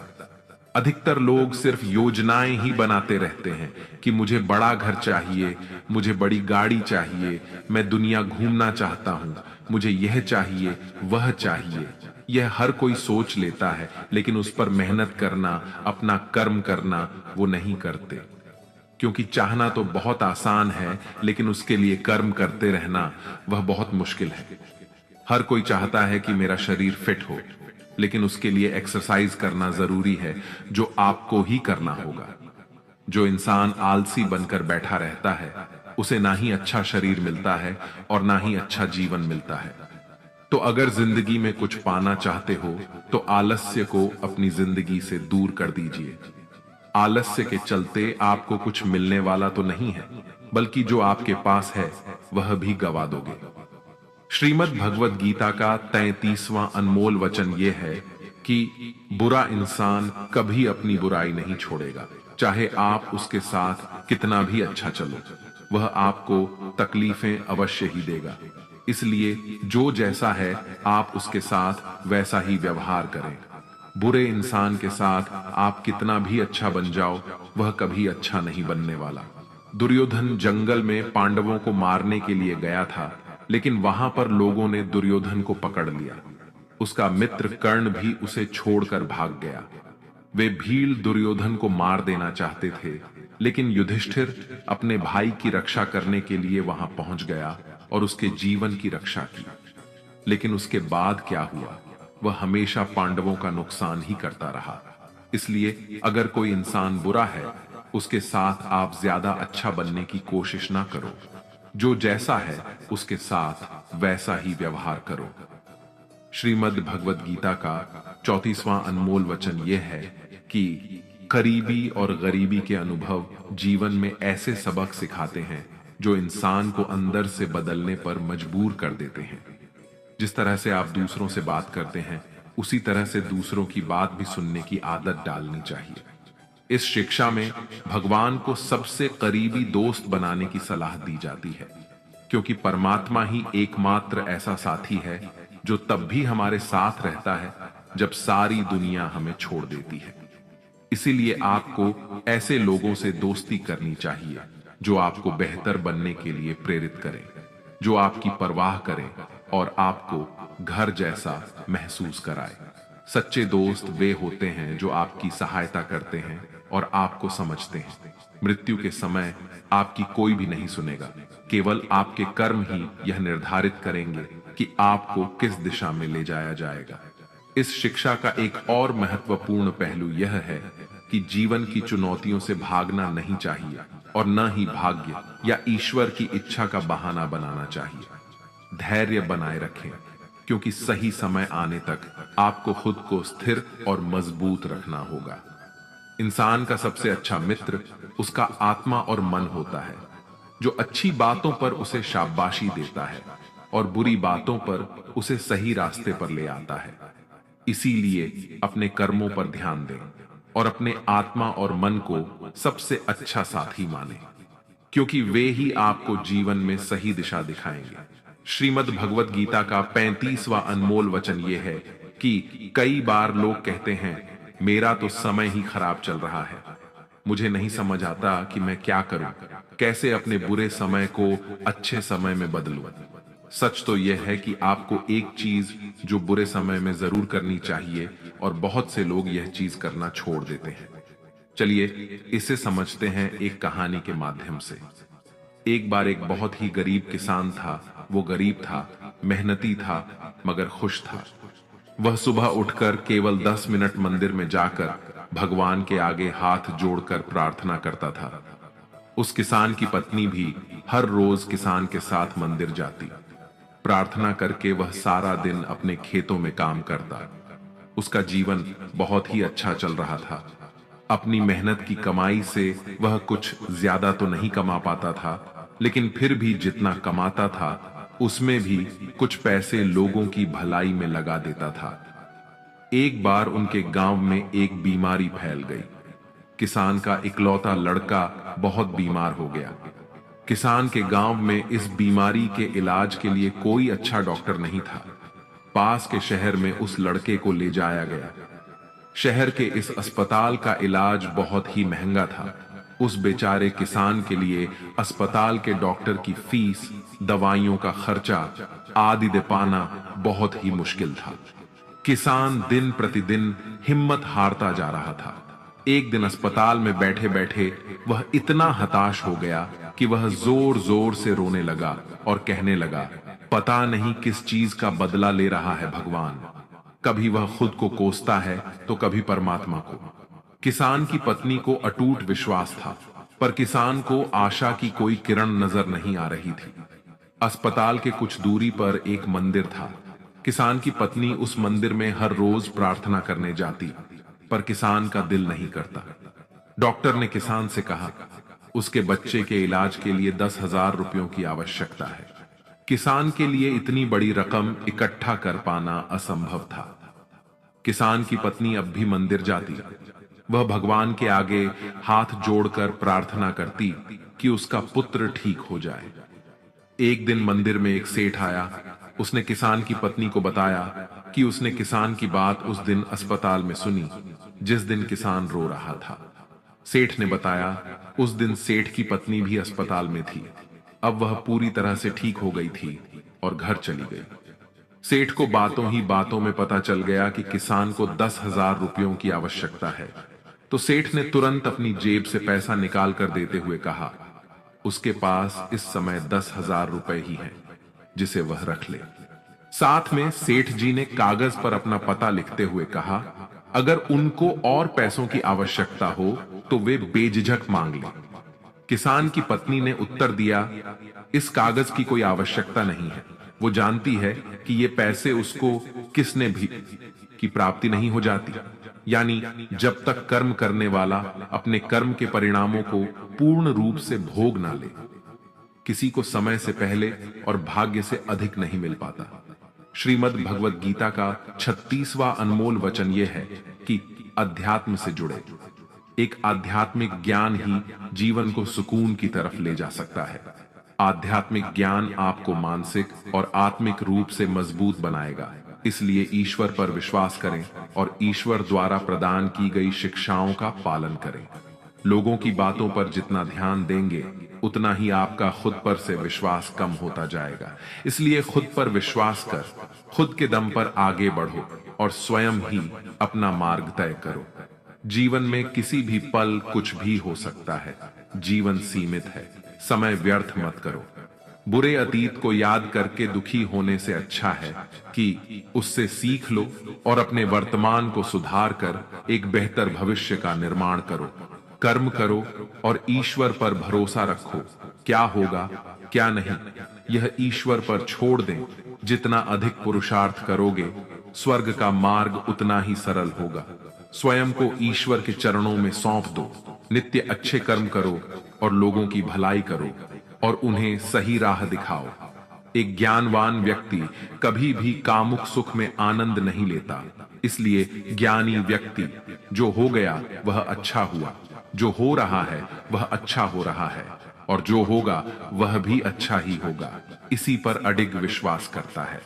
वेद पुराण पढ़ने का कोई लाभ ही नहीं जब तक उसमें कही बातों को अपने जीवन में अनुकरण न करें, उनका पालन न करें।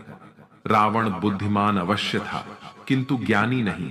उसकी अज्ञानता ने उसे क्रोधी, कामुक और अहंकारी बना दिया, जो उसकी मृत्यु का सबसे बड़ा कारण बना। श्री कृष्ण कहते हैं, मैं सभी प्राणियों को एक समान रूप से देखता हूं। मेरे लिए ना कोई कम प्रिय है और ना ही अधिक। वह ज्ञान व्यर्थ है जो सिर्फ तुम तक ही सीमित है।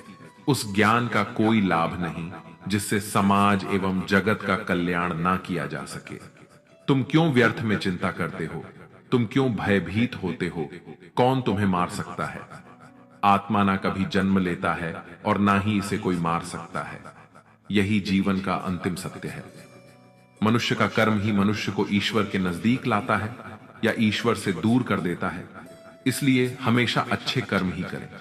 जब जब इस धरती पर पाप, अहंकार और अधर्म चरम सीमा पर होगा, तब तब उसका विनाश कर धर्म की पुनः स्थापना हेतु मैं अवश्य अवतार लेता हूं। जो दान कर्तव्य समझकर बिना किसी सोच के किसी जरूरतमंद व्यक्ति को दिया जाए, वह दान सात्विक माना जाता है। जिसने मन को जीत लिया है, उसने पहले ही परमात्मा को प्राप्त कर लिया है, क्योंकि उसने शांति प्राप्त कर ली है। ऐसे मनुष्य के मन पर सुख, दुख, सर्दी, गर्मी और मान अपमान का कोई फर्क ही नहीं पड़ेगा। जो विद्वान होते हैं वह ना तो जीवन के लिए और ना ही मृत्यु के लिए शोक करते हैं। अपने कर्तव्यों को पूरी निष्ठा से, ईमानदारी के साथ निभाना और धर्म का पालन करना भी बड़े तप के समान होता है। श्रीमद् भगवद गीता का 37वां अनमोल वचन यह है कि जब भी जिंदगी में खुद को अकेला महसूस करो, तब इस सच्चाई को ठीक से समझ लेना कि आप दुनिया में अकेले ही आए थे और अकेले ही जाओगे। वास्तविकता में यहां कोई आपका अपना नहीं है। एक दिन तो जो माँ बाप हमें जन्म देते हैं, वह भी हमें अकेला छोड़ के चले जाते हैं। तो औरों से तो उम्मीद ही क्या करना। यदि कोई आपका साथ छोड़ दे तो याद रखना कि वो ईश्वर सदा आपके साथ है। वह कभी आपका साथ नहीं छोड़ता। गीता में श्री कृष्ण ने अर्जुन से कहा, चाहे कोई मनुष्य मुझे माने या ना माने, लेकिन मैं इंसान का साथ कभी नहीं छोड़ता, क्योंकि ये सब मेरी ही संतानें हैं। इंसान को ईश्वर का ही अंश कहा गया है, इसलिए मनुष्य को ईश्वर की संतान कहा जाता है। इसीलिए आपको अकेलेपन से कभी दुखी नहीं होना चाहिए, कभी डरना नहीं चाहिए, बल्कि किसी गलत इंसान के साथ रहने से डरना चाहिए। एक कहावत है कि something is better than nothing, यानी कुछ होना कुछ नहीं होने से कई गुना बेहतर है। लेकिन एक और कहावत है कि nothing is better than nonsense. इसलिए नॉनसेंस लोगों के साथ रहने से अच्छा है आप अकेले ही रहो। इसीलिए गीता का यह उपदेश हर इंसान के लिए बहुत जरूरी है जो खुद को अकेला समझकर दुखी हो जाते हैं। इसीलिए अकेलेपन से डरना और दुखी होना छोड़ दो, क्योंकि यहां कोई किसी का नहीं होता। श्रीमद् भगवद गीता का 38वां अनमोल वचन यह है कि कभी भी अपने धन, अपने पद और बल का अभिमान नहीं करना चाहिए। दुर्योधन को बहुत अभिमान था कि मेरे पास भीष्म पितामह जैसे, द्रोणाचार्य और कर्ण जैसे योद्धा बैठे हैं, तो इन पांडवों को तो मैं यूं ही मसल कर रख दूंगा। दुर्योधन को अपने धन का अभिमान था, अपने पद और शक्ति का अभिमान था, लेकिन वह अभिमान ही एक दिन उसके सर्वनाश का कारण बना। जो लोग अपने पैसे के अहंकार में या शक्ति के अहंकार में दूसरों को नीचा दिखाते हैं, दूसरों को चोट पहुंचाते हैं, एक दिन उनकी वही गलती उनका सर्वनाश कर देती है।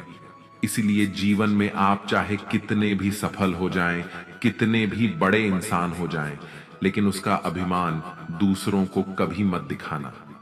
श्रीमद् भगवद गीता का 39वां अनमोल वचन यह है कि आज के युग में बहुत ज्यादा अच्छे मत बनो, नहीं तो यह दुनिया आपको लूट कर कंगाल कर देगी।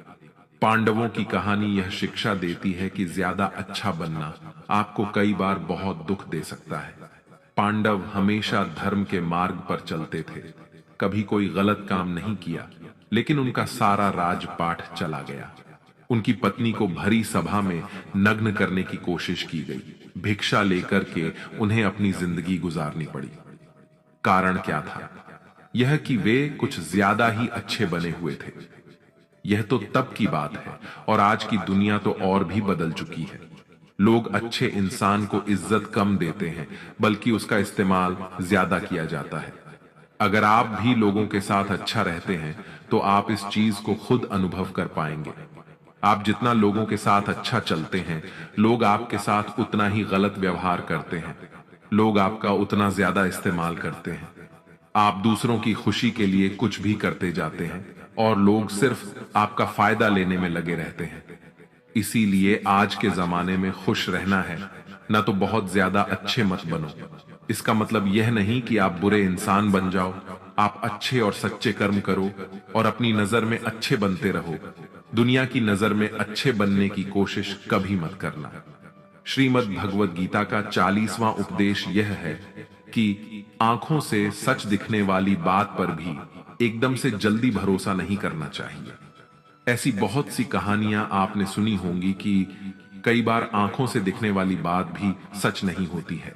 इसीलिए भरोसा करने में कभी भी जल्दबाजी मत करना। श्रीमद् भगवद गीता का 41वां अनमोल वचन यह है कि जीवन में जब भी कोई मुश्किल आए तो हिम्मत मत हारो, बस थोड़ा धीरज रखो। जो लोग मुश्किल वक्त में खुद को थोड़ा संभाल कर धीरज रखते हैं, वो हर मुश्किल को आसानी से पार कर जाते हैं। एक राजा अपने गुरुजी के पास गया और उसने गुरुजी से जाकर बोला कि ऐसे तो राज्य में हर प्रकार की खुशहाली है, पर वक्त का कोई भरोसा नहीं है। अगर कभी जिंदगी में कोई मुश्किल वक्त आए, कोई बुरा वक्त आए, तो उस वक्त के लिए मुझे कोई मंत्र दीजिए, कोई शिक्षा दीजिए, कोई उपदेश दीजिए कि उस बुरे वक्त से कैसे बाहर निकलना है। तो गुरुजी ने उसे एक ताबीज बांध कर दे दिया और राजा से कहा कि इस ताबीज में मैंने एक मंत्र लिख कर रखा है।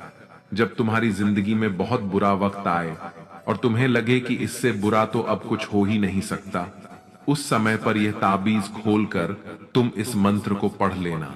तुम्हारे अंदर बहुत शक्ति आ जाएगी।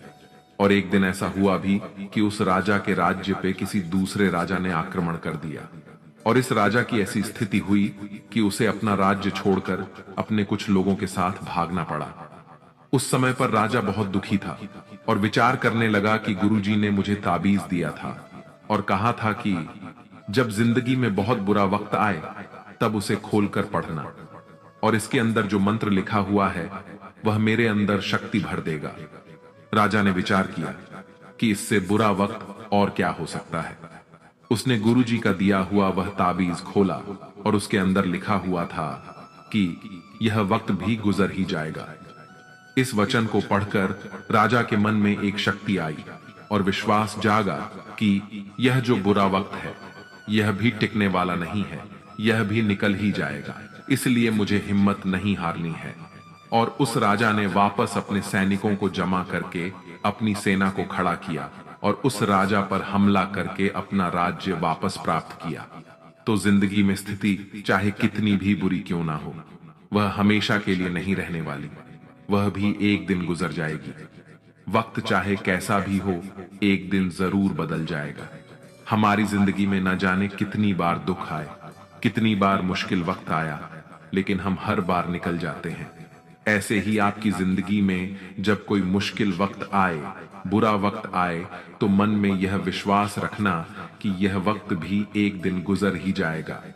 इसलिए अपनी हिम्मत मत हारो। अगर आपके अंदर धीरज है तो आप बुरे से बुरे वक्त को भी जरूर पार कर जाओगे। श्रीमद् भगवद गीता का 42वां वचन यह है कि कुछ भी बोलने से पहले अपने शब्दों की मर्यादा को परख लेना चाहिए। मित्रों, महाभारत का युद्ध ही नहीं होता यदि कुछ लोग अपने वचनों पर संयम रख लेते, अपनी वाणी पर संयम रख लेते। जैसे द्रौपदी यदि दुर्योधन को अंधे का पुत्र भी अंधा नहीं कहती तो महाभारत नहीं होती। शिशुपाल और शकुनी हमेशा चुभने वाली बातें ही करते थे, लेकिन टीटी भी बोलने से पहले 1000 बार सोच लेना चाहिए, क्योंकि शस्त्र तो केवल शरीर को घायल करता है, लेकिन शब्द मन और आत्मा को ही घायल कर देते हैं। श्रीमद् भगवद गीता का 43वां अनमोल वचन यह है कि इंसान ही आजकल इंसान का दुश्मन हो गया है। चाहे आप बिजनेस में देख लो, चाहे आप रिश्तों में देख लो, किसी भी फील्ड में आप देख लो, इंसान ही इंसान को नुकसान पहुंचा रहा है। इतनी प्रतिस्पर्धा बढ़ गई है, कितनी चोरियां बढ़ रही है, कितना क्राइम बढ़ गया है। शास्त्रों में जो कलयुग के लक्षण लिखे गए हैं ना, कि एक दिन इंसान ही इंसान को खाएगा, वह समय तो आ ही गया है। इंसान ही तो इंसान को खा रहा है, एक दूसरे का बिजनेस खा रहा है, एक दूसरे की नौकरियां खा रहा है, एक दूसरे की जिंदगी की खुशियां खा रहा है। इंसान जो दुखी है उसे और दुखी करो, जो खुश है उसे परेशान करो। यही तो हो गया है आजकल। कहने को तो सब इंसान है, लेकिन इंसानियत कहीं दिखती ही नहीं। एक सेठ के घर के बाहर से एक भिखारी निकल रहा था। उसने उस सेठ से कहा कि मुझे एक गिलास पानी पिला दीजिए, बहुत प्यास लगी है, बहुत दूर से पैदल चलकर आया हूं, मेरे प्राण निकल रहे हैं। तो सेठ बोला कि अभी आदमी नहीं है, आदमी आ जाए तो आपको पानी दे दिया जाएगा। थोड़ी देर बाद उस भिखारी ने सेठ से कहा, आप कृपया करके मुझे एक गिलास पानी पिला दीजिए, मैं चला जाऊंगा, मेरे प्राण निकल रहे हैं और आसपास में किसी का घर भी नहीं दिख रहा। तो उस सेठ ने कहा, मैंने कहा ना कि आदमी आने वाला है, वह आ जाए तो आपको पानी मिल जाएगा। फिर वह भिखारी उस सेठ से कहने लगा कि तुम खुद ही आदमी क्यों नहीं बन जाते, थोड़ी देर के लिए तुम ही आदमी बन जाओ। आजकल यही हो गया है, यहां कोई आदमी बनने को तैयार ही नहीं है। बस लोग एक दूसरे को नोचने में लगे हैं, एक दूसरे का फायदा उठाने में लगे हैं। इसीलिए ही कलयुग को मतलबी युग कहा जाता है, कि लोग सिर्फ और सिर्फ एक दूसरे से अपने मतलब से ही जुड़े हुए हैं। श्रीमद् भगवत गीता का 44वां अनमोल वचन यह है कि जो इंसान आपको बार बार चोट पहुंचाए उसे कभी माफ नहीं करना चाहिए। युधिष्ठिर ने दुर्योधन को बार बार माफ किया और उसका परिणाम यह हुआ कि उन्हें अपनी जिंदगी में बहुत बड़े दुखों का सामना करना पड़ा। कोई इंसान अगर एक बार गलती करे तो माफ करना फिर भी ठीक है, लेकिन कोई अगर बार बार गलती करे तो उसे माफ करना आपको बहुत ज्यादा नुकसान पहुंचाएगा, क्योंकि वो गलती नहीं हो रही है, वो उसकी आदत है, वो ऐसा ही है। वह हमेशा आपके साथ ऐसा करेगा, तो बहुत ज्यादा दयालु मत बनो। किसी को माफ करने में और बेवकूफ बनने में बहुत बड़ा अंतर होता है। किसी को अगर एक बार आप माफ भी कर रहे हो तो उस इंसान से आप जरूर सावधान रहना। कहते हैं, आजमाए हुए को फिर आजमाना मिट्टी मुंह में डालने के बराबर होता है। जिससे धोखा खाया है, जिससे आपको तकलीफ मिली है, उस पर भरोसा गलती से भी मत करना। तो माफ उतना ही करो जितने में आप बेवकूफ ना लगे। श्रीमद् भगवत गीता का 45वां अनमोल वचन यह है कि जन्म और मृत्यु की चिंता किए बगैर अपना कर्म करो। श्री कृष्ण अर्जुन से कहते हैं कि हे अर्जुन, मृत्यु जीवन का अटल सत्य है, जिसे टाला नहीं जा सकता और ना ही झूठा साबित नहीं किया जा सकता है। यह शरीर तो किराए के घर की तरह होता है, जहां हम कुछ समय के मेहमान हैं। शरीर नश्वर है, किंतु आत्मा अमर है। जो होना है उसे कोई टाल नहीं सकता, और जो होना ही नहीं है उसके बारे में शोक व चिंता करना स्वयं की परेशानियां बढ़ाने के ही समान है। जो भी जन्म लेता है उसकी मृत्यु निश्चित है, और मरने वाले का पुनः जन्म निश्चित है। इसलिए जो अटल है उसके विषय में तुमको शोक नहीं करना चाहिए। सच्चाई से कभी दूर नहीं भागा जा सकता है, इसलिए सत्य को स्वीकार कर लेने में ही हमारी समझदारी है। झूठ को जानबूझकर सत्य मानकर जीना ही बहुत बड़ी गलतफहमी कहलाती है। स्वयं की व्यक्तिगत सोच गलत फहमियों को भी जन्म दे सकती है, इसलिए स्वयं की व्यक्तिगत सोच को दूसरों पर कभी नहीं थोपना चाहिए। वासना, क्रोध और लालच, ये नरक के 3 द्वार होते हैं। बिना मोक्ष के जन्म मरण के चक्र से छुटकारा नहीं पाया जा सकता। जिस प्रकार अग्नि सोने को परखती है, उसी प्रकार संकट वीर पुरुषों को परखता है। बिना किसी पुरुषार्थ के आप अच्छे फल व सकारात्मक परिणाम की कामना ही नहीं कर सकते। यदि आप धर्म के मार्ग पर चलते हैं तो परिणाम की चिंता किए बिना अपने धर्म का निडरता से पालन करें।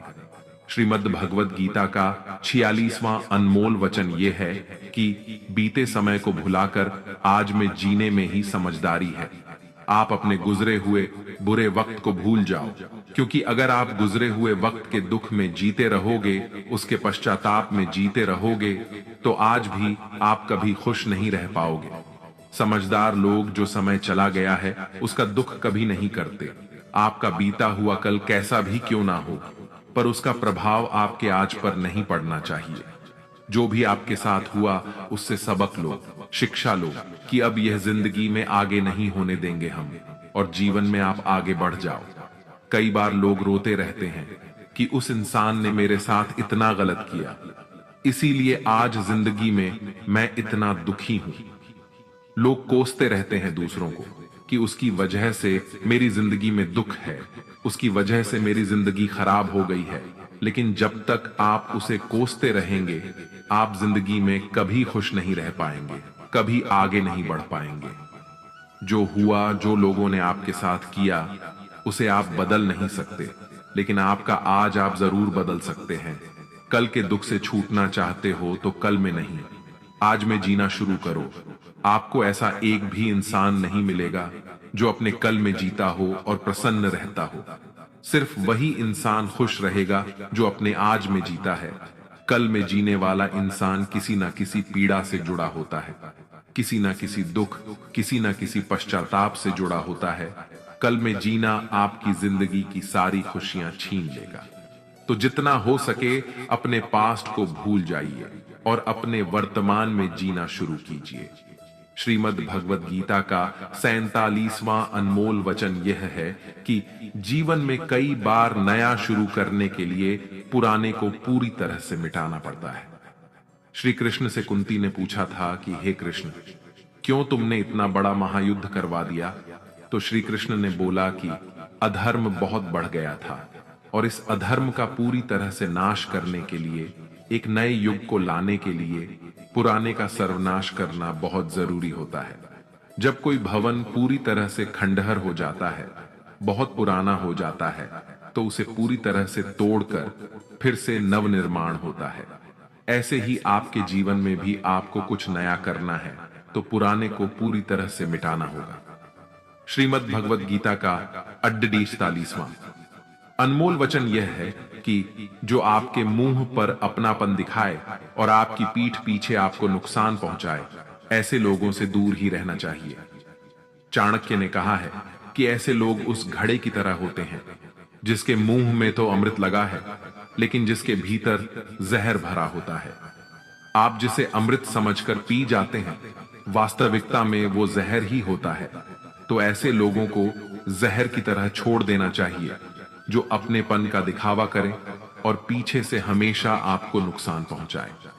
श्रीमद् भगवद गीता का 49वां अनमोल वचन यह है कि इस दुनिया में जो कुछ भी होता है, अच्छा या बुरा, वह बिना किसी कारण के नहीं होता और कहीं ना कहीं वह हमारे अच्छे के लिए ही होता है। मित्रों, जीवन में कई बार हमें तकलीफों का सामना करना पड़ता है। तब हमें लगता है कि हमारे ही साथ ऐसा क्यों हो रहा है, लेकिन समय के गुजरने के साथ साथ हमें यह एहसास भी होने लगता है कि जो हुआ अच्छा हुआ। एक बार एक गांव में एक गरीब औरत रहती थी। उसको जब बच्चा हुआ तो वह बिल्कुल स्वस्थ था, लेकिन एक बार किसी दुर्घटना की वजह से उस बच्चे के हाथ की एक उंगली कट गई। वह बहुत दुखी हुई कि मेरे बच्चे के साथ ऐसा क्यों हुआ, और वह हमेशा भगवान को इस बात के लिए कोसती थी कि पता नहीं भगवान को मुझसे क्या दुश्मनी थी जो मेरे बच्चे की उंगली काट दी। समय बीतता गया। उस गांव में एक दिन साधु के वेश में एक मायावी राक्षस आया। वह राक्षस अपनी शक्ति बढ़ाने के लिए बच्चों की बलि चढ़ाना चाहता था। वह इस बच्चे को भी बलि के लिए उठा कर ले गया, लेकिन जैसे ही वह उसकी बलि चढ़ाने लगा तो उसे अपने गुरु की शर्त याद आ गई कि तुम जिस भी बच्चे की बलि चढ़ाओगे उसके शरीर के सभी अंग सही सलामत होने चाहिए। लेकिन उस बच्चे की उंगली कटी हुई थी, जिसके कारण मजबूर होकर राक्षस को उस बच्चे को जिंदा छोड़ना पड़ा। और उस दिन उसकी मां को यह एहसास हुआ कि अगर मेरे बच्चे की अंगुली नहीं कटती तो आज वह जीवित नहीं रहता। उसने ईश्वर का बहुत धन्यवाद कहा। श्रीमद् भगवद गीता का 50वां अनमोल वचन यह है कि किसी का भला करके कभी एहसान ना जताए, अन्यथा वह कर्म शून्य के समान हो जाता है और उससे मिलने वाला यश बेकार हो जाता है। यह सोच करके कभी अभिमान नहीं करना चाहिए कि हमने तो कितने लोगों या जीवों की मदद की है, क्योंकि करने वाले तो स्वयं ईश्वर होते हैं।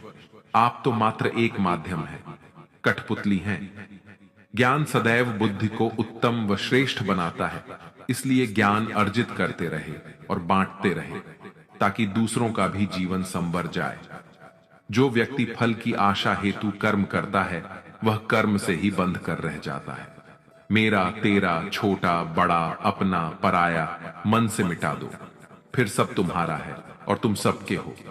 फल की अभिलाषा छोड़कर निरंतर कर्म करने वाला मनुष्य ही अपने जीवन को सुखद और संतुष्टिदायक बना पाता है। शांति उसी को प्राप्त होती है जो मैं और मेरा तथा मैंने किया या मैंने बनाया ऐसी लालसा से बाहर आ जाता है। श्रीमद् भगवद गीता का 51वां अनमोल वचन यह है कि जीवन में संतोष रखने वाला ही हमेशा सुखी रहता है।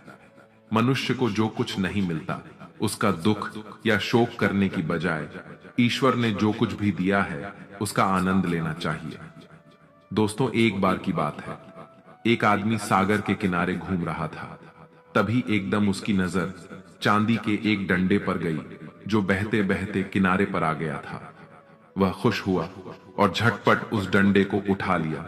अब वह डंडा लेकर टहलने लगा। अब धूप ज्यादा हो गई तो उसका मन सागर में नहाने का हुआ। उसने सोचा, अगर डंडे को किनारे रखकर नहाऊंगा तो कोई ले जाएगा। इसीलिए वह डंडा हाथ में ही लेकर नहाने लगा। तभी एक ऊंची लहर आई और तेजी से डंडे को बहाकर ले गई। वह अफसोस करने लगा और दुखी होकर तट पर आ बैठा और रोने लगा। उधर से एक संत आ रहे थे। उस आदमी को उदास और रोता हुआ देखकर संत ने पूछा, तुम इतने दुखी क्यों हो? उसने बताया, स्वामी जी, नहाते हुए मेरा चांदी का डंडा सागर में बह गया। संत ने हैरानी जताई और कहा, तुम डंडा लेकर नहा रहे थे? वह बोला, क्या करता, किनारे रखकर नहाता तो कोई ले जा सकता था, लेकिन चांदी का डंडा लेकर नहाने क्यों आए थे? स्वामी जी ने पूछा। तब आदमी ने कहा, लेकर नहीं आया था, वह तो यही मिला था। उस आदमी की बात सुनकर स्वामी जी जोर से हंसने लगे और बोले, जब वह तुम्हारा था ही नहीं तो फिर दुख या उदासी कैसी? कभी कभी कुछ खुशियां अनायास ही मिल जाती हैं और कभी कुछ श्रम करने और कष्ट उठाने से मिलती है। जो खुशियां अनायास मिलती हैं, परमात्मा की ओर से मिलती हैं, उन्हें सराहने का हमारे पास समय नहीं होता। इंसान व्यस्त है तमाम ऐसे सुखों की गिनती करने में जो उसके पास नहीं है। आलीशान बंगला, शानदार कार, स्टेटस, पावर वगैरह वगैरह, और भूल जाता है कि एक दिन सब कुछ यूं ही भूलकर उसे अगले सफर में निकल जाना है। तो दोस्तों, भगवान श्री कृष्ण ने तभी कहा है कि तुम्हारा क्या गया जो तुम रोते हो? तुम क्या लाए थे जो तुमने खो दिया? तुमने क्या पैदा किया था जो नष्ट हो गया? ना तुम कुछ लेकर आए थे और ना ही कुछ लेकर जाओगे। जो लिया यहीं से लिया, जो दिया यहीं पर दिया। खाली हाथ आए थे, खाली हाथ ही जाओगे। जो आज तुम्हारा है, कल किसी और का था, परसों किसी और का होगा। तुम इसे अपना समझकर मग्न हो रहे हो। बस यही प्रसन्नता तुम्हारे दुखों का कारण है। श्रीमद् भगवद गीता का 52वां अनमोल वचन यह है कि क्रोध मनुष्य का सर्वनाश कर देता है। क्रोधी इंसान का कोई मित्र ही नहीं होता। हर इंसान उससे दूर भागता है। उसके सारे रिश्ते समाप्त हो जाते हैं। जो इंसान अपने क्रोध को नहीं संभाल सकता, वह जिंदगी में कुछ भी नहीं संभाल सकता। क्रोध करना व्यर्थ है। यदि क्रोध में आकर आप प्रतिक्रिया दे रहे हैं तो इसका अर्थ यह है कि आपको ईश्वर के बनाए कानून यानी कि कर्म पर भरोसा ही नहीं है। इसीलिए भगवान कृष्ण कहते हैं, क्रोध से मनुष्य की मति मारी जाती है, यानी मूढ़ हो जाती है, जिसके परिणाम स्वरूप स्मृति भ्रमित हो जाती है। स्मृति भ्रम से मनुष्य की बुद्धि नष्ट हो जाती है और बुद्धि नष्ट होने जाने पर व्यक्ति खुद अपना ही नाश कर बैठता है। श्रीमद् भगवद गीता का 53वां अनमोल वचन यह है कि व्यक्ति को सुख और दुख दोनों परिस्थितियों को समान भाव से जीना चाहिए। जिस तरह हम खुशियों का स्वागत करते हैं, उसी तरह दुख को भी स्वीकार करना चाहिए, क्योंकि जीवन की पूर्णता सुख और दुख दोनों से होती है। दोस्तों, जब महाभारत का युद्ध खत्म हो गया था, तब युधिष्ठिर ने हस्तिनापुर की राजगद्दी संभाल ली थी। सब कुछ सामान्य हो रहा था। एक दिन वह समय आ गया था जो कोई पांडव नहीं चाहते थे। भगवान श्री कृष्ण द्वारिका लौट रहे थे। सारे पांडव दुखी थे। श्री कृष्ण उन्हें अपने शरीर का हिस्सा ही लगते थे, जिसके अलग होने के भाव से ही वे कांप जाते थे। लेकिन श्री कृष्ण को तो जाना ही था। कोई भी श्री कृष्ण को जाने नहीं देना चाहता था। भगवान भी एक एक कर अपने सभी स्नेही जनों से मिल रहे थे। सबसे मिलकर उन्हें कुछ ना कुछ उपहार देकर श्री कृष्ण ने विदा ली। अंत में वे पांडवों की माता और अपनी बुआ कुंती से मिले। श्री कृष्ण ने कुंती से कहा, बुआ, आपने आज तक अपने लिए मुझसे कुछ नहीं मांगा, आज कुछ मांग लीजिए, मैं आपको कुछ देना चाहता हूं।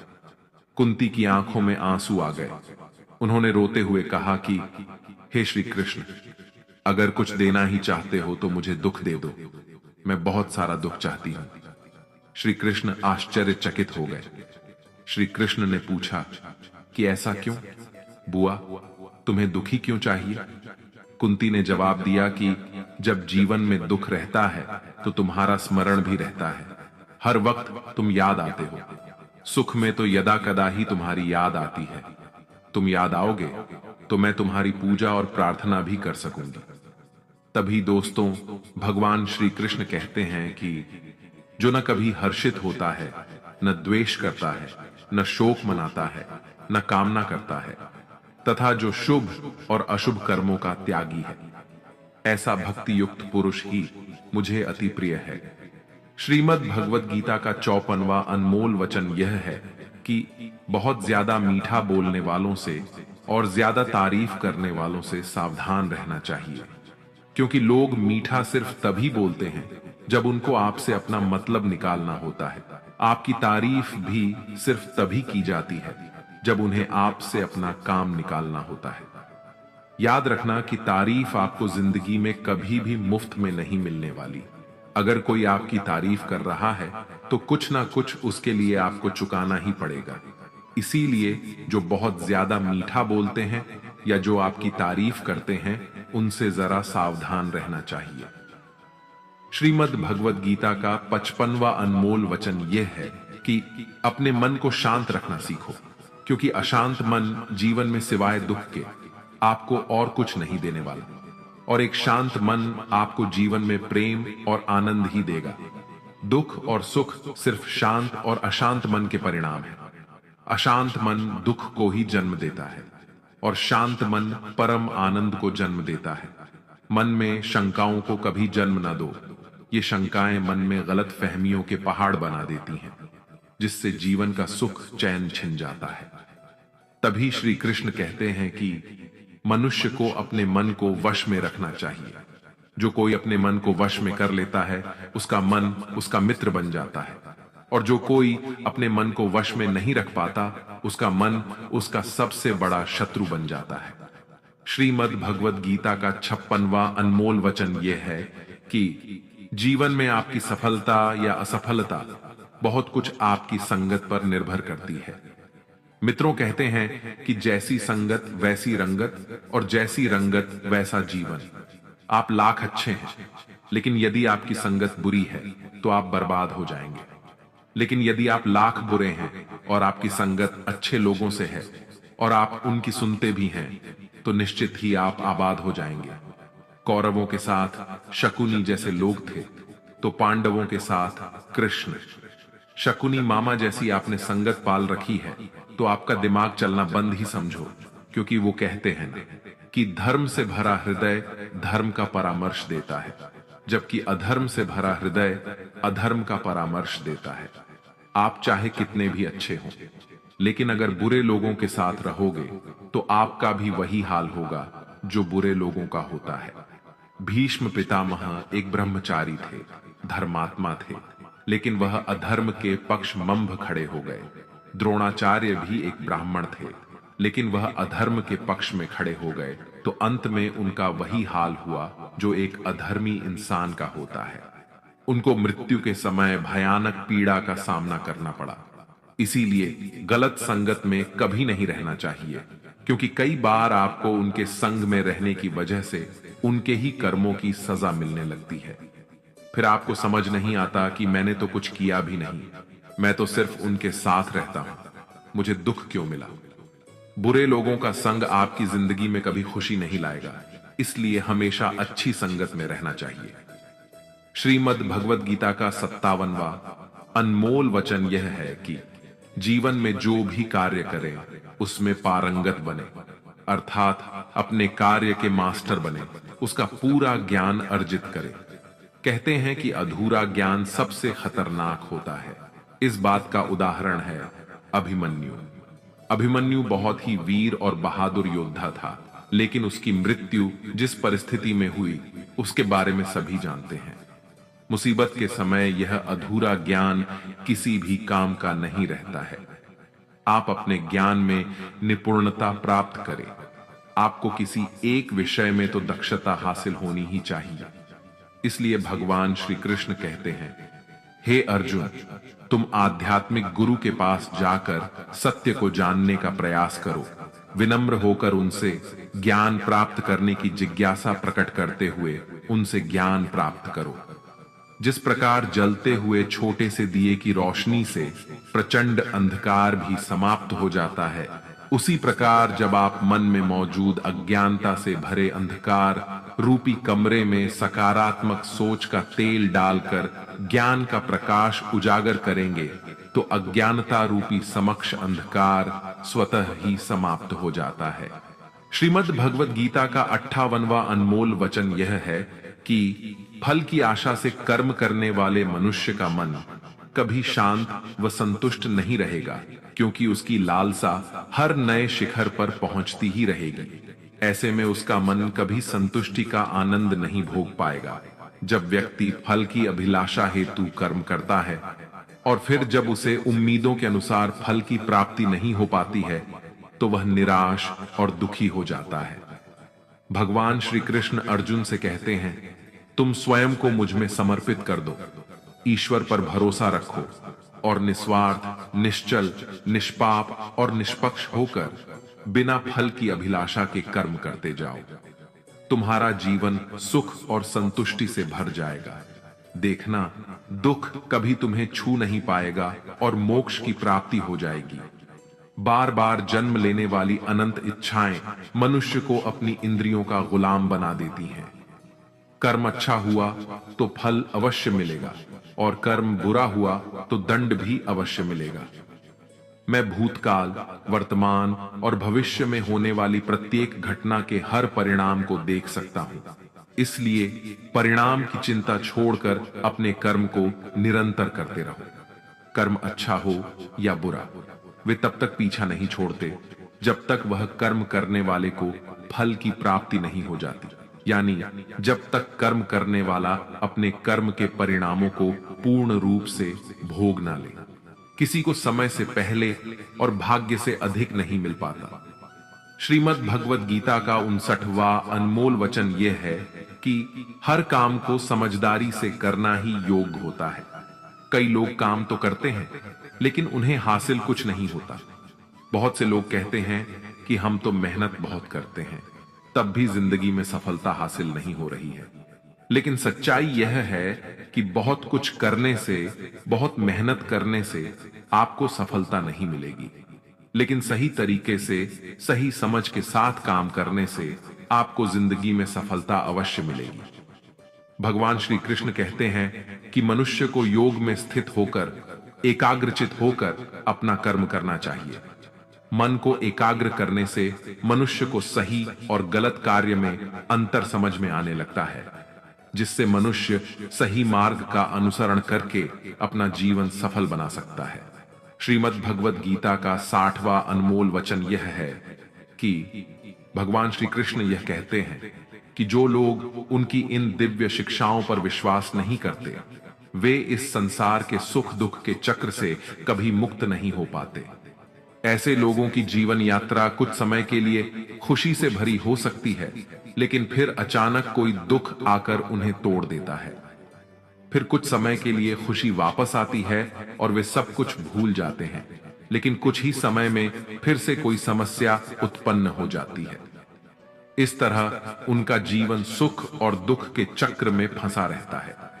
लेकिन जो लोग गीता की इन शिक्षाओं को अपना लेते हैं, उन पर विश्वास करते हैं और उन्हें अपने जीवन में लागू करते हैं, वे मानसिक रूप से बेहद सशक्त हो जाते हैं। जीवन की समस्याएं उनके मन पर उतना असर नहीं डालती। ऐसे व्यक्ति हर छोटे दुख में दुखी नहीं होते और न ही छोटी छोटी खुशियों में खुद को खो देते हैं। भगवत गीता का असली संदेश यही है कि हमें जीवन के हर सुख और दुख का सामना कैसे करना चाहिए। यह हमें सिखाती है कि संतुलित मन और धैर्य के साथ हर परिस्थिति में जीने की कला कैसे विकसित की जा सकती है। गीता की शिक्षाओं को मानने वाला व्यक्ति इस संसार के उतार चढ़ाव से प्रभावित हुए बिना शांति और स्थिरता के साथ जीवन व्यतीत करता है।